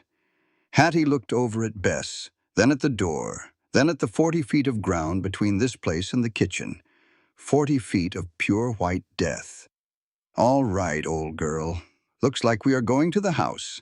She untied the cow, wrapped the thick rope around her own waist, and used her shoulder to force the barn door open against the wind. The storm fought to shove her right back inside. She pushed against it, all 220 pounds of her, against that Montana blizzard. And for the first time in her life, her size was exactly what she needed. Bess pulled back on the rope. Hattie just pulled harder. 1 step, 2 steps. The snow was blowing sideways. It was blinding her, filling up her mouth and her nose. She could not see the house. She could not see a single thing but white. Then she heard Pearl's voice, faint in the storm. 112, 113. Hattie just walked toward the sound. Her daughter was counting from the kitchen window, shouting out numbers into that blizzard like she was a lighthouse shining a beam. 118, 119. "Mama, I can see you now. Just 20 more steps." Hattie pulled Bess for those last 20 steps. Ruth already had the kitchen door open. Together, the two of them pulled a full-grown cow into a kitchen for the very first time in that house's life. Bess just stood there in the middle of the floor, dripping melted snow, looking just as confused as everyone else. Pearl started clapping her hands. "We have a cow in the kitchen."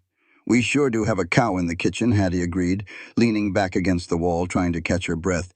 "Just do not tell Mr. Drummond." Sam was just staring at Bess. The cow bent her big head down and sniffed at his hair. Sam did not move a muscle. He did not even flinch. His hand came up real slow and he touched her nose. It was the softest little touch. Then he pulled his hand back and held on to his hammer again. The front door suddenly crashed open. Jesse stumbled inside, covered in white, with ice frozen in his eyebrows. Miguel was right behind him, and then Billy. They all stopped cold when they saw the cow. "Is that Bess?" Billy asked.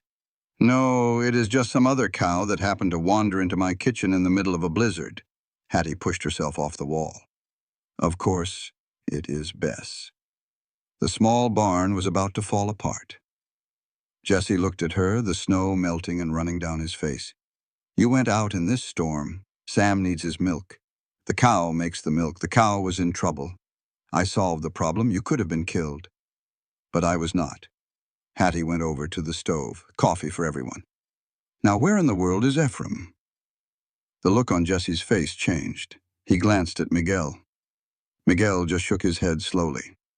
"He was out riding the north fence line when the storm blew in," Miguel said. "We called for everyone to come in. He never showed." Hattie's hands froze right above the coffee pot. "How far out is the north fence?" 4 miles. Jesse was already putting his coat back on. "You cannot go back out there in this. There is no choice. The man is out there all alone in a killing storm 4 miles away. Then you take Miguel with you, and you tie a rope between the two of you so you do not get separated." Jesse looked at her with the same expression he had given her back at the Crowell homestead. It was not really surprise. It was more like recognition, like he was watching someone speak a language he thought only he understood. "Ruth," Hattie called out. Mr. Drummond is going to need some dry socks, the thick wool ones out of our trunk. Ruth brought them over without a single question. Jesse took them, and he held Hattie's gaze for just a second longer than he needed to. You keep that door bolted shut. I know what to do with the door, Mr. Drummond. Go find your man. They left. The storm just swallowed them up in 3 steps. Billy stood by the window, his face pressed against the glass, but there was not a thing to see but the color white. Hattie slid the bolt on the door, checked the shotgun, then checked the Colt pistol, and moved Bess to the far corner of the kitchen, where she could not accidentally kick the stove. Then she started the coffee. Pearl sat down on the floor right next to Sam. Mama, is Mr. Ephraim going to die? No, sweetie. How do you know that? Because Mr. Drummond is not going to let him. Hattie poured hot water into the coffee pot. And because Ephraim Stokes has a little girl down in Austin who needs him to stay alive. And men with daughters do not give up and die so easy. The storm howled for 2 hours. The longest 2 hours Hattie had lived through since the morning they found Walter lying on the floor of the forge.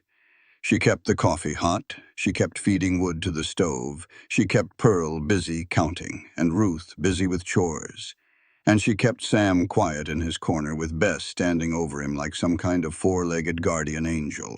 Billy just paced around talking to fill the silence the way young men do when they are scared. Jesse is the toughest man I've ever known, ma'am.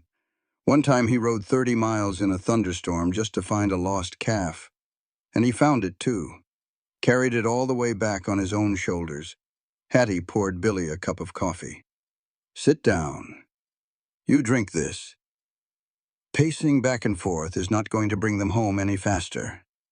Ruth spoke from her spot by the window. There are riders coming. Everybody moved at once. Hattie grabbed the shotgun. Billy went for the door.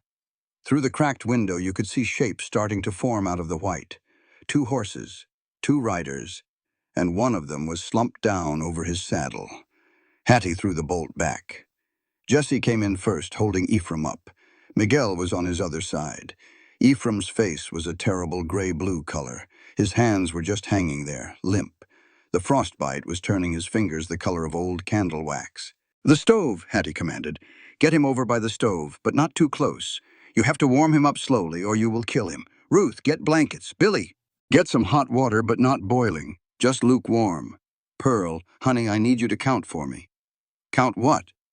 Pearl's eyes were as wide as saucers. Just count to 60. Over and over again. And every single time you get to 60, you tell me. That is how we will keep track of the minutes. Can you do that for me? 1, 2, 3, 4. Ephraim's eyelids fluttered. He tried to say something. His lips were all cracked and bloody. Do not you try to talk, Hattie said. She unwrapped his hands. The left one was bad. 3 of his fingers were white and stiff as stone. The right one looked better, still had some pink color at the base. She put his hands into the lukewarm water. He screamed out, I know it hurts, but you keep them in there. She held on to his wrists while he struggled. Jesse just watched. His own hands were raw and red and starting to swell up. He had given Ephraim his own gloves somewhere on the ride back. Hattie saw that, and she pulled him over to the counter without saying a word. She poured warm water over his hands. He did not scream. His jaw was clenched tight, but he did not make a sound. 60, Pearl called out. That is my good girl. Keep on going. Miguel was standing by the door, dripping water. Jesse's horse is the one that found him, ma'am. Ephraim was buried under a snowdrift. Another hour out there, and we would have been digging him up come springtime. Ephraim's eyes found Hattie's through all his pain. His mouth moved. She leaned in close to hear him. My girl Annie, down in Austin. If I do not make it through this, you are going to make it.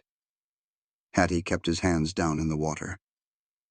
You are going to lose some skin off those fingers, maybe a tip or 2, but you are going to keep your hands. Do you hear what I am telling you? You are keeping your hands. And you are going to write your daughter a letter this week telling her that you are alive, and you are stupid, but you are alive. Tears started cutting tracks through the ice on Ephraim's cheeks. I stole from him, from Jesse. I know. The kitchen fell completely silent, except for the sound of Pearl counting. Ephraim looked at Hattie. Then he looked at Jessie, standing right behind her. You know? Numbers do not lie, Ephraim. Hattie's voice was soft. I have known since my second day here. Jessie stepped forward. Hattie could feel him right behind her. The tension in him was like a wire pulled as tight as it could go. How much? Jessie's voice was quiet. It was a dangerous kind of quiet. Ephraim shut his eyes. $130 over the last 2 months. My Annie, she is at the consumption sanitarium down in El Paso. It costs $50 a month. I just could not. His voice cracked. I wrote it all down, every penny. I kept telling myself I was just borrowing it, but stealing is stealing, no matter what kind of story you tell yourself. 60, Pearl called out again. Is that good, Mama? You just keep going, baby. Jessie stared down at Ephraim. For 8 years, this man had ridden for him. 8 years of trust. I meant to pay it all back, every single cent. Ephraim pulled his hands out of the water, wincing. Check my bunk. Underneath the mattress, there is a ledger book. Every amount, every date, I even figured the interest. Hattie looked over at Jessie. His jaw was set so tight she could see the muscle twitching. Mr. Drummond, she said in a low voice, can I have a word with you in the other room? They stepped out into the hallway. Hattie pulled the door mostly shut behind them. What are you fixing to do? Fire him. Send him packing his things. That is what I ought to do. Well, that is one of your options. That man nearly died out there tonight because he was too ashamed to ride back in when the storm hit. He was running, Mr. Drummond. He was running from what he did. If Miguel had not found his horse's tracks, he would be dead and buried under all that snow right now. Jesse leaned up against the wall and rubbed his face with his injured hands. My own mother used to say, trust is a house you have to build one board at a time. And if it gets knocked down, you have got to build it back the very same way. He looked at her through his fingers. You want me to let him stay? You have to decide what kind of outfit this is. Is it a place that kicks a man out into a blizzard for making a desperate play? Or is it a place where a man can own up to his mistakes and work to make things right? He is a thief. And he is a father. Both of those things are true at the very same time. Jessie was quiet for what felt like a lifetime. Through the door, they could all hear Pearl counting her numbers. They could hear Ephraim's shaky breathing. Billy was talking low to Miguel. His daughter. That sanitarium. $50 a month. That is what the man said. Jessie stood up straight and pulled something out of his pocket. It was a brass key, the twin to the one he had given Hattie for her own quarters. If I do this, he stays on at half pay until his debt is cleared. The other half goes straight to the sanitarium. You will manage the payments. He works every single day he is able, and he will answer for every mile he rides and every penny he touches. And when that debt is all cleared, then he is a free man who made a mistake and paid the price for it. Same as any of us. They walked back inside. Ephraim looked up from the stove. His face had the pure terror of a man just waiting for the axe to fall. Jessie stood right over him. You stole from me, you lied to me, and you put this entire ranch at risk. I know. Ephraim's voice was just a crackle. I will pack my things tonight just as soon as I can feel my own hands again. You will do nothing of the sort. Jessie pulled up a chair and sat down level with him. You will stay. You will work off what you owe at half your wages. The other half goes directly to the Annie Sanitarium. Ms. Calhoun handles the money. Your daughter will write you letters every month. We are all investing in her getting well now. Ephraim just stared. His chapped lips moved, but no sound came out for a long moment. Why, after everything I did, why would you do this? Because good men make bad choices when their backs are against the wall. Hattie stepped forward. And because this ranch needs every hand it can get, especially in the winter and especially right now. Ephraim's head just dropped. His shoulders started to shake. This big, weathered cowboy, 55 years old and tough as saddle leather, was crying right there in the kitchen with a cow in the corner and a 9-year-old girl counting out the seconds. 60, Pearl announced. That is a lot of 60s, Mama. Can I stop now? You can stop, baby. You did a perfect job. Sam moved. Nobody really saw it at first because nobody was watching him. The boy slid off his stool, walked across the kitchen floor, went right past Bess the cow, past Billy, past Miguel, and stopped right in front of Ephraim Stokes. He held out his little hammer. Ephraim looked at it through his tears, then looked at Sam's face, that serious, quiet face that had not spoken a word in 2 years. Sam pushed the hammer a little closer, insistent. It was the way kids offer up their most precious belonging to someone who is hurting, because they just do not know what else to give. Ephraim took it. His frost-bitten fingers could barely even close around the little handle. He held it right against his chest, the same way Sam always held it. "Thank you, son." His voice was hardly a whisper. Sam stood there for another second. Then he turned around, walked back across the kitchen, climbed right into Hattie's lap, and buried his face against her chest. Hattie wrapped her arms around him and just held on tight. Ruth had watched the whole scene from the window. Her eyes were shining, but she would die before she let anybody see her cry. She turned away and got busy making coffee. The storm was letting up. The wind still howled something fierce, but that killing rage had passed. Through a crack in the window, stars were showing between the clouds hurrying by. Jessie moved to stand beside Hattie, looked at Sam in her lap and at the hammer now in Ephraim's hands. "He gave away his hammer," Jessie said in a quiet voice. "Just for her. He will want it back, but he needed Ephraim to have it more right now. How does a 5-year-old boy know something like that? Because he lost his own father. He knows what broken looks like. He knows what helping looks like. He just does not have the words for it yet." The kitchen door flew open, blasted inward. It was not the storm. It was boots. Several pairs of boots. Wade Pard stumbled in with a pistol in his hand and 3 men right behind him. Drunk. Every last one of them. Full of whiskey courage and rotten intentions. Nobody move a muscle. Wade swung the gun around wildly. His eyes were blood red. His coat was all torn. He had ridden straight through that blizzard on pure meanness. Jessie stepped forward. Hattie grabbed his arm. "Wade," Jessie's voice came out flat. "You picked a mighty poor night for this. I picked the perfect night." Wade laughed. "It was an ugly sound. The whole town is snowed in. Nobody is coming to help you. It is just us, having a little conversation about what I am owed. You are owed nothing. 8 years. Wade's voice cracked high and thin. "For 8 years I ran this place. I kept it going when you were too busy mourning over Sarah to lift a single finger. And what do I get for it? Thrown out. Replaced by a fat woman who cannot mind her own business." Pearl let out a whimper. Ruth pulled her close. Sam pressed himself deeper into Hattie's chest. Hattie stood up and set Sam into Ruth's arms. Every man in that room watched her rise up to her full height. 220 pounds of woman stepping between a drunk man's gun and her children. "Mr. Pard, you want to talk about what you are owed? Well, let us talk." She kept her voice steady and level, the same voice she had used on Mrs. Whitfield, the same one she used at Morrison's store. $600 in petty theft. Store charges put under Jessie's name right after you were fired. Cattle sold on the side to a buyer down in Fort Worth. 15 head at $30 each. Wade's gun hand was trembling. "How do you know about them cattle?"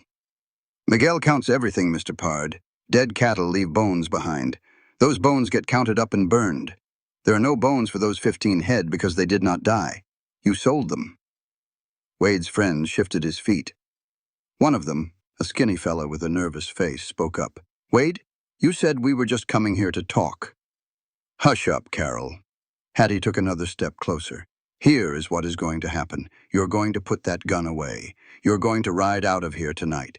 You're going to keep on riding until Montana is just a distant memory. and we are going to forget all about the cattle theft that would land you in prison for 10 years. Or what? Or I file charges on Monday morning with Sheriff Thompson. I have Morrison's records, I have the bank records, I have your signature on those store receipts." She paused for a moment. "And I have the bill of sale from the Fort Worth buyer. Your name, in your handwriting. 15 head of Drummond cattle sold under false pretenses." "You are lying." Wade raised the gun up toward her face. "You do not have any bill of sale." Miguel's voice came from behind the stove. "She is not lying, amigo. I wrote to Fort Worth myself. The buyer was more than happy to provide a copy." He stepped into the lamplight, that old Colt Navy held steady in his hand. "Now put the gun down." Billy appeared from the hallway holding a rifle. Ephraim stood up from his chair, swaying on his feet, but standing tall, holding Sam's little iron hammer like it was a weapon. Wade looked all around the room, counted the guns and counted the faces. Even Bess the cow seemed to be staring him down. Carol grabbed Wade's arm. "We are leaving now. This is not worth dying over." Wade shook him off. His gun hand was shaking even worse now. The barrel swung between Hattie and Jesse and Miguel. "This is not over, Drummond, you hear me? It has been over for a long time, Wade."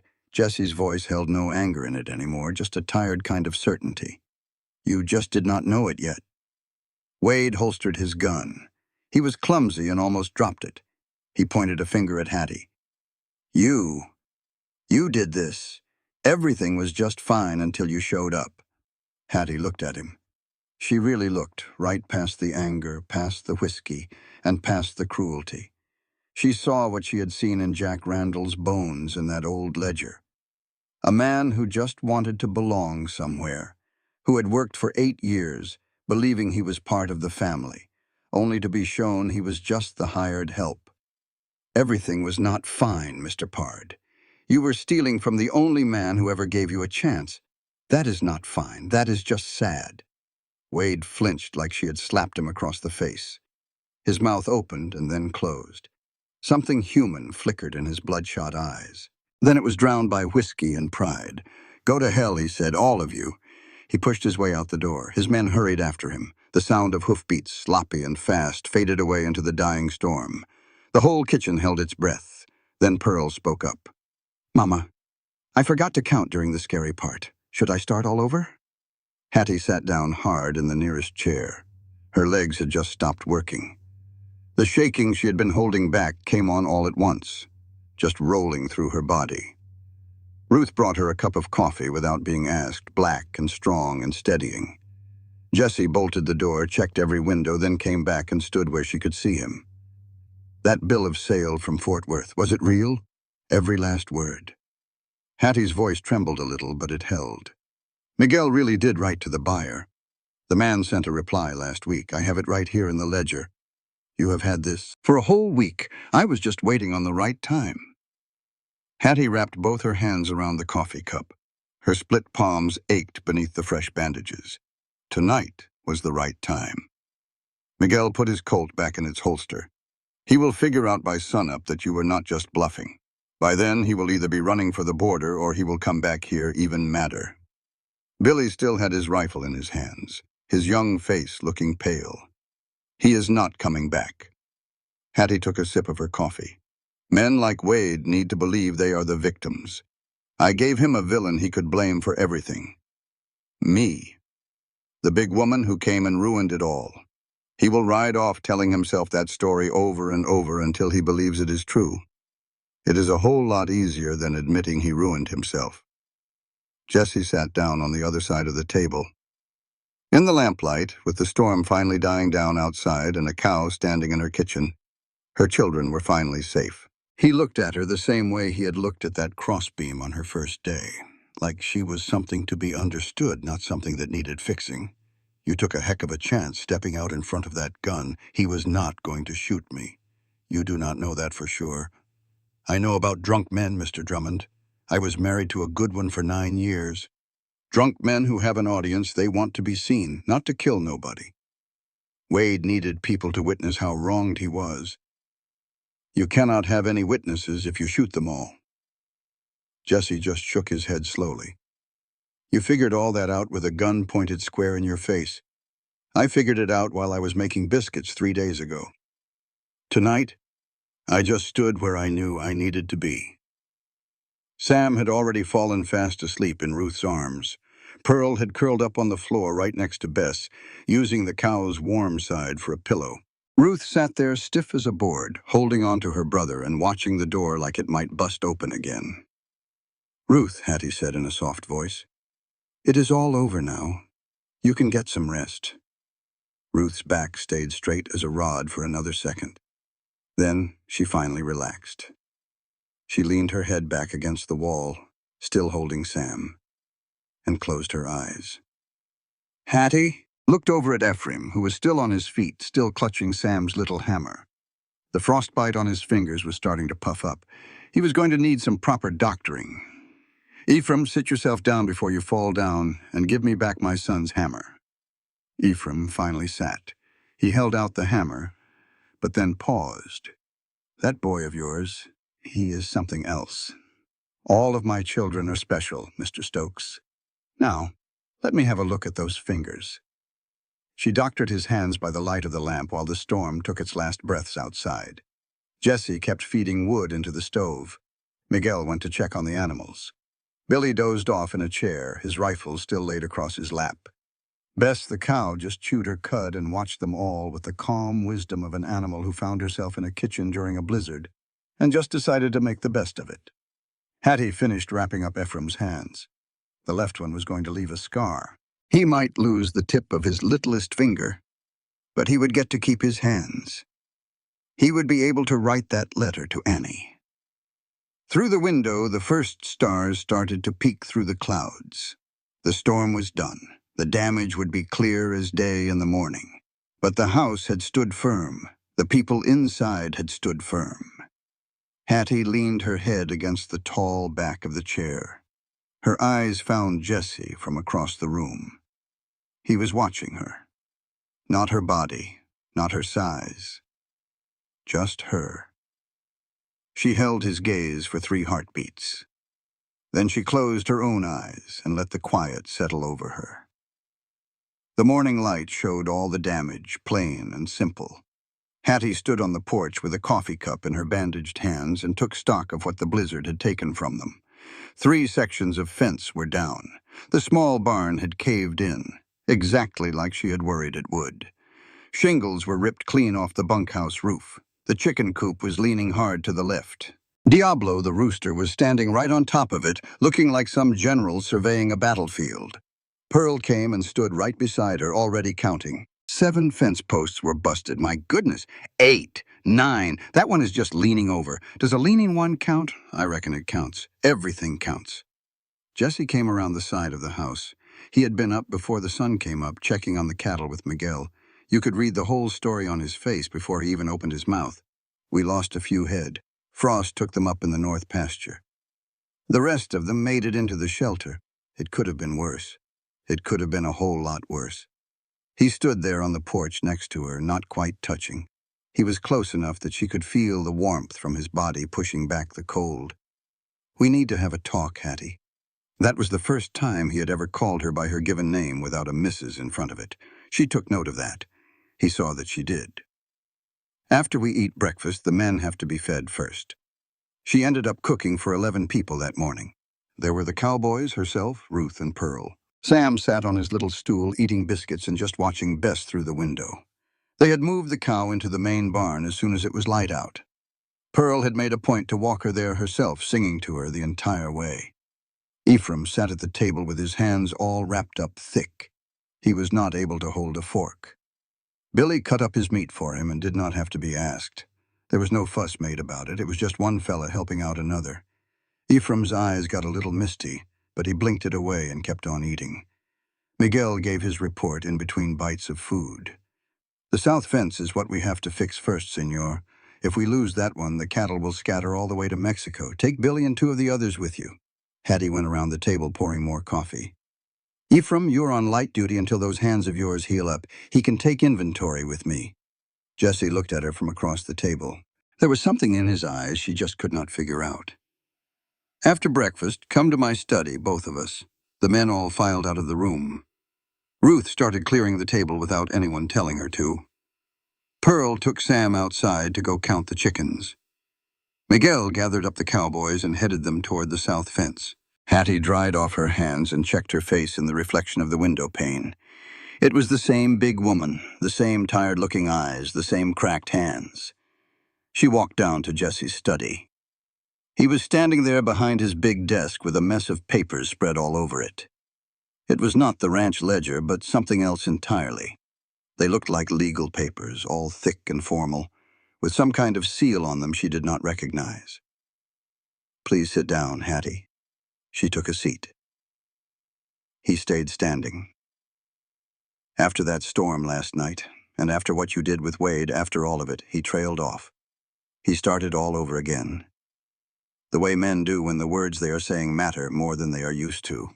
I went ahead and filed these papers in town on Friday, before the storm hit. Before Wade Henderson. He had them drawn up at the bank. He slid them right across the desk to her. Hattie picked them up. She read through them slowly. It was all lawyer talk. She had to read it over twice. Her name was right there at the top. Harriet Calhoun, partnership papers. This makes me a partner in this ranch. 40%. Miguel will get 10%. I am keeping 50%. Jesse finally sat down, like just saying the words out loud had taken all the strength right out of his legs. "If anything were to happen to me, if I get sick or have an accident, anything at all, you and Miguel will inherit equal shares. The ranch keeps on working. The men all keep their jobs. Your children get to keep their home." Hattie set the papers back down on the desk. Her hands were shaking something awful, and she did not even try to hide it. "Why would you do this?" "Because you saved this whole ranch with burned hands and a hammer you had to borrow." He leaned in closer. "Because you stood in front of a loaded gun to protect folks you had known for less than a week. Because your little girl checks corners with a carpenter's square, and your son gave away his dead father's hammer to a man who was crying." He took a breath. "Because you are the right kind of person to build something that will last with. Mr. Drummond. Jesse. Jesse."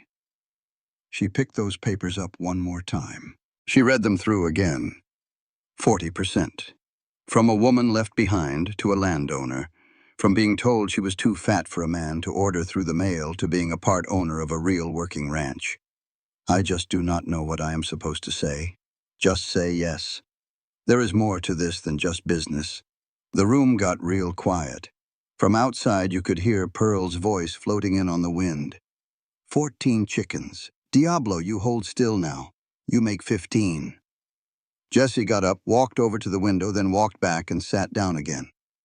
"My mother came to Montana with $17 and a whole trunk full of books. My father gave her a job. 4 years after that, he asked her to marry him. She said to him, 'Why are you asking now?' He said, 'Because I have watched you long enough to know you are made of the right stuff for building something that will last.' He pulled a little something out of his vest pocket. It was a ring, plain gold, worn down thin from all the years it was on a woman's hand.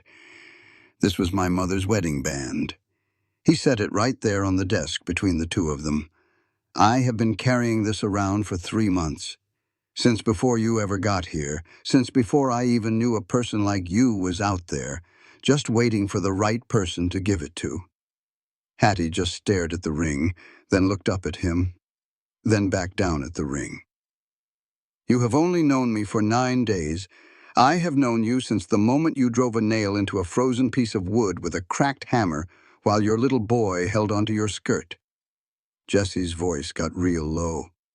"I have known you since you walked right across the street and stood toe-to-toe with a woman who wanted to make you feel small.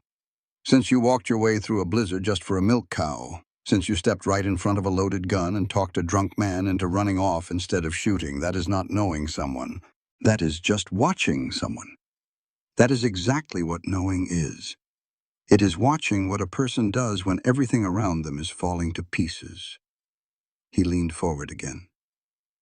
"I am not asking you because it is the practical thing to do, even though it is.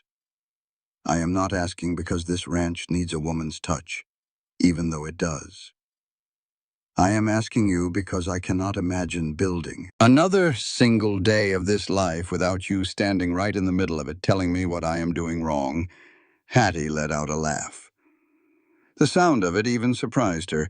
It had been such a long time since she had laughed without thinking about it first. I do that quite a bit, do I not?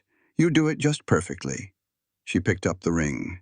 It was simple and honest, and worn by a woman who had built a whole life from scratch, just like Hattie was doing. The gold seemed to catch the lamplight and hold it there, all warm. My children will be mine, if you will let them be. I'm not trying to replace their father, just add to what he started. Ruth is going to test your patience every single day. I am looking forward to it. Pearl is going to give a name to every one of your cows and count every single blade of grass on this ranch. She has already started.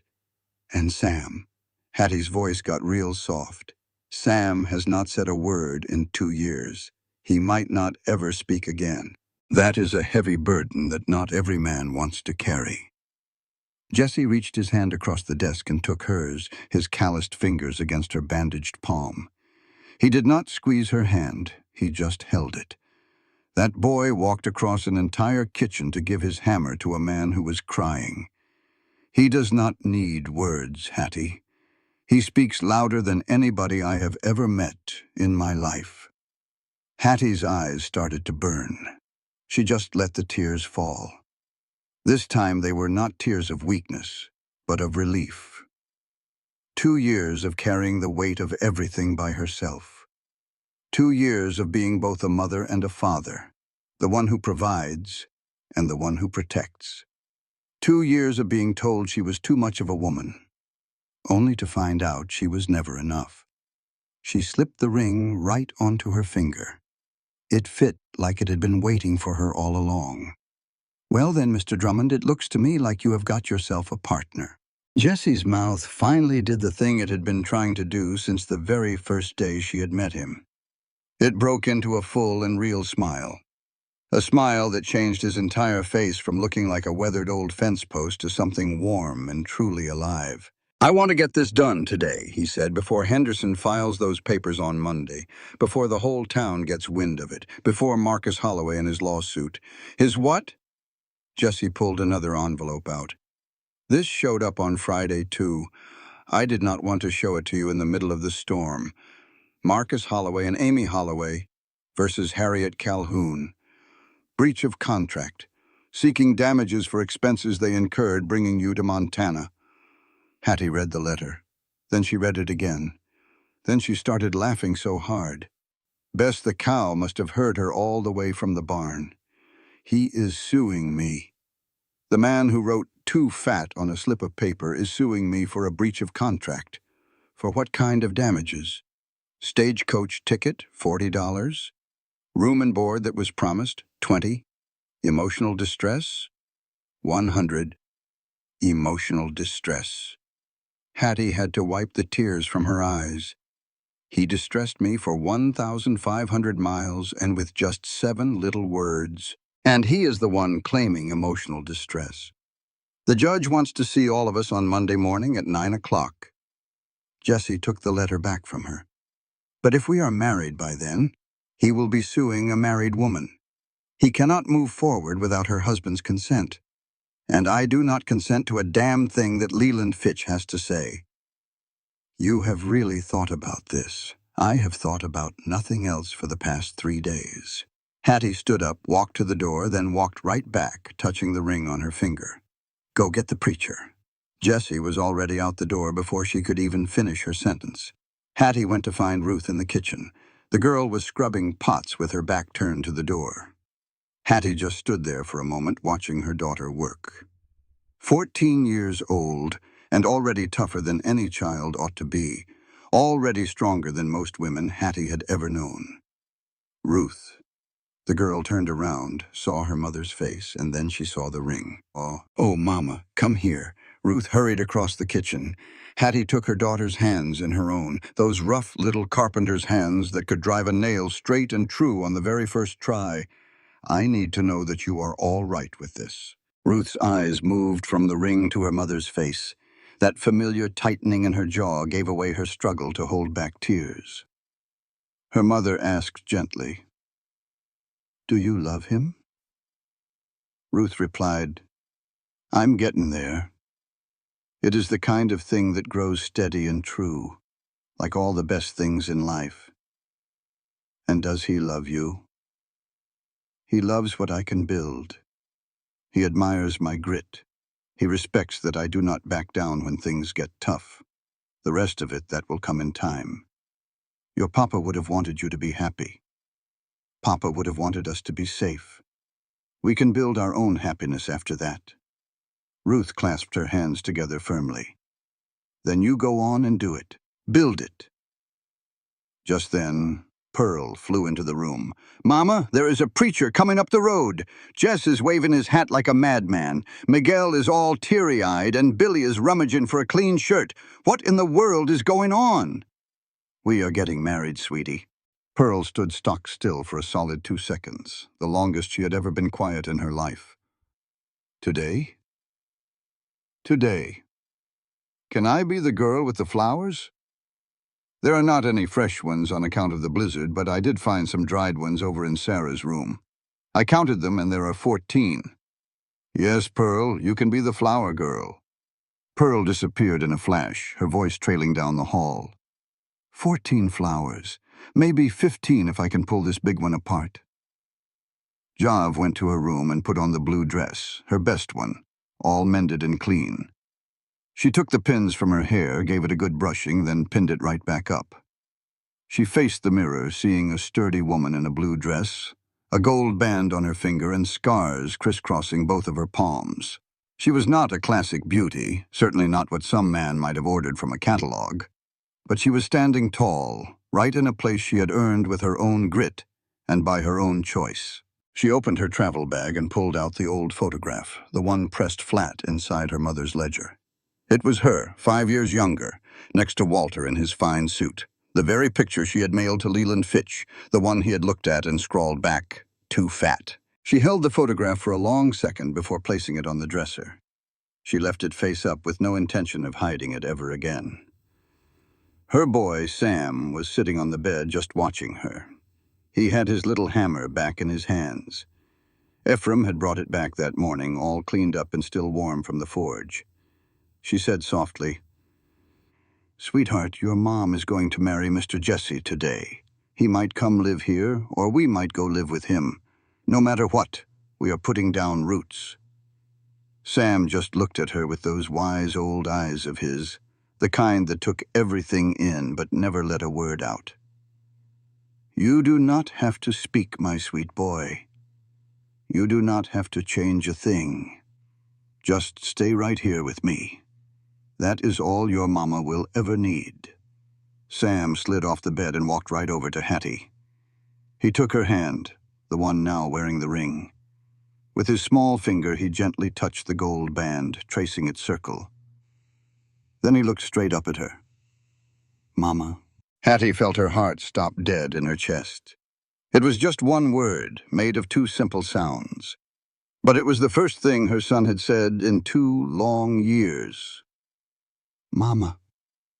She fell to her knees, the hard floorboards meeting her without a sound she could feel.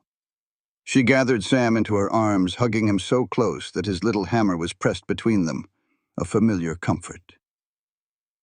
"Say it one more time, baby. Please, just say it again." The tears were flowing now, and she could not stop them, did not even want to try.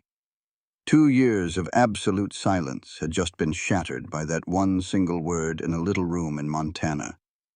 Nothing in Hattie's whole life had ever sounded so wonderfully loud. Ruth showed up in the doorway, hearing Sam's voice, her hand flying to cover her mouth in shock. Pearl came barreling in right behind her. "Sam's talking! Sam is talking! I heard him! That is the very best thing I have ever counted in my life." Sam snuggled closer to Hattie, his face buried in her neck. His voice came out again, quiet and hoarse from 2 years of silence. "Mama, stay. We are staying, my love. We are staying for good." The wedding took place right there in the kitchen, because that room was the very heart of the home, and Hattie insisted on it. Preacher Collins positioned himself by the big stove, his Bible open, doing his level best to ignore the faint cow stain on the floorboards. 8 ranch hands stood along the walls, all cleaned up in their Sunday clothes, which mostly just meant a fresh shirt and a look of pure nervousness. Miguel was standing up as Jesse's best man, his usual Colt revolver swapped out for a dry flower that Pearl had strong-armed him into holding. Old Billy kept dabbing at his eyes, blaming it on the smoke from the stove. Ruth stood tall next to Hattie, her back ramrod straight and her jaw firm, with Sam balanced on her hip. The little boy's gaze was locked right on Jesse. Pearl positioned herself right at the front of the whole group, clutching her 14 dried flowers and counting them for what must have been the 11th time, just to be sure none had run off. "Dearly beloved," the preacher started to say. But Pearl's hand shot up. "Excuse me, sir, it is 15 flowers now. I found one more." "Pearl," Ruth's voice cut in sharp and low. "Sorry. You can go on now." Preacher Collins cleared his throat and began again. "Dearly beloved, we are gathered in this place." Just then the kitchen door swung open. Every head in the room turned. Dora Fitch was standing right there in the doorway with snowflakes melting in her hair and a travel bag in her hand. A fresh, dark purple bruise was spread across her left cheek. She looked straight at Hattie, and her voice trembled as she spoke. "You once told me if I ever needed a safe place to land." Without a moment's thought, Hattie crossed the room. She took Dora by the arm and gently led her to a chair. "Ruth, fetch her some coffee. Pearl, quit your counting and find a blanket." The preacher looked from one to the other, unsure. "Should we will wait," Hattie said, her voice firm. She draped the blanket over Dora's trembling shoulders. Dora's hand was shaking so badly that the hot coffee sloshed right over the edge of the cup. He'd found out about the lawsuit. Dora's story tumbled out in broken pieces. He said she wasn't worth the trouble he had gone to. He told her if she could not give him what he wanted, she could just get out. She put a hand to her cheek, where his hand had been. It was not the first time. Hattie knelt down right there in front of her, taking both of Dora's trembling hands and looking her square in the eye. "You are safe here. That door has a lock on it. Nobody's going to put their hands on you again." Dora finally broke. It was the kind of crying that comes from a place far deeper than tears. It is the kind that happens after you have been holding up a heavy wall for months, and someone finally tells you, it is all right to let go now. Jesse stepped up. "Mrs. Fitch, you are welcome in this house for as long as you need to stay. Miguel, I need you to ride into town. Go let Sheriff Thompson know that Leland Fitch laid a hand on his wife. Ask him to pay the man a visit." Miguel was already reaching for his hat. "It would be my pleasure, senor." Hattie looked over at Jesse, the man who would be her husband, standing right there in his own kitchen, giving shelter to the wife of the man who had cast her aside. He was not doing it for show or for his reputation, but because it was the right thing to do. "Preacher," she said, "let's get this done." Preacher Collins cleared his throat for a third time. He had long since given up on things being normal. "Dearly beloved, we have gathered here in this kitchen with these witnesses and all the rest to join this man and this woman in holy matrimony." Jesse took Hattie's hands in his, both of them scarred and wrapped in bandages, but so strong. He held them as if they were the most precious things he had ever touched. "Do you, Jesse Drummond, take this woman?" "I do." Jesse did not wait for the rest of it. He had been waiting long enough. Preacher Collins could not help but smile. "And do you, Harriet Calhoun, take this man?" Hattie looked at Jesse, at the scar along his jaw, at the hands that had pulled Ephraim out of a snowdrift, at the eyes that had never once looked at her body and seen anything but a woman who knew how to build. "I do." Pearl tossed all 15 flowers at the same time. They bounced right off Jesse's face. He did not even flinch. Billy gave up trying to hide behind the smoke and just cried right out in the open. Ephraim held up Sam's hammer with his bandaged hands like he was making a toast. Ruth stepped forward. She stared at Jesse with those sharp, measuring eyes of hers. Then she held out her hand, the way a woman offers her hand to a man she has finally decided to trust. It was not a young girl's gesture, but a woman's. Jesse shook it, firm and equal. You take care of my mother, Mr. Drummond. She is the strongest person I have ever known. But even strong folks need someone to hold the board steady while they drive the nails. Jessie just nodded. And you keep on checking my corners, Miss Ruth. I have a feeling they are going to need it. Sam tugged on Hattie's skirt. She looked down at him. He reached up with both of his little arms. She lifted him up, settling him right on her hip. He looked over at Jessie, his old soul eyes weighing and measuring the man. Then Sam did something he had not done with any man since Walter passed away. He leaned forward, reached out his arm, and placed his small hand flat on Jessie's chest. Jessie stood completely still. He swallowed hard. His eyes began to shine. Sam's voice came out tiny and clear. Stay. It was just one word, the very same word he had said to Hattie. It was the biggest word a boy who had lost his father could ever give to a man who wanted to take his place. Jessie covered Sam's hand with his own, swallowing it completely, that big, scarred, calloused hand right over those tiny fingers. I am staying, son. We are all staying. Hattie leaned her head against Jessie's shoulder. Sam was right there between them. Ruth stood beside them. Pearl was counting something, as she always was. Probably the beats of her own happy heart. Over in the corner, Dora Fitch watched the whole thing, with her bruised face and her broken story, and the very first glimmer of something that looked like hope in her tired eyes. Ephraim raised his coffee cup. Billy raised his.